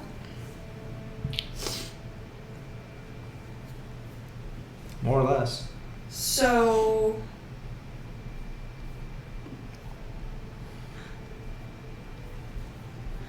I wouldn't ask this if it wasn't important to me. If I didn't trust you to carry it out. I mean, okay, Captain, but... I mean, can you give me like a code phrase or something for when you've gone crazy? So I'm pretty sure you'll know. If I start attacking us, to include myself, it's time. Okay, Captain. Hey, look. With any luck at all, it won't happen. But if it does, I don't want to be the one that ends up stabbing you in the back. And I want you to be ready to end me.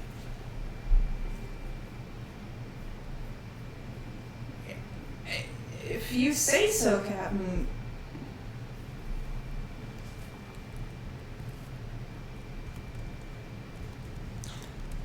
You want to refuse the order, soldier? No, sir.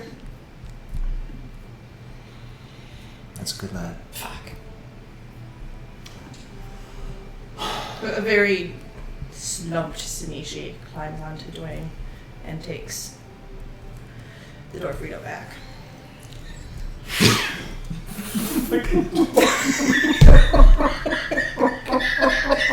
Now she's cradling it for comfort instead of comforting the cradle. It's a little bit of both. God.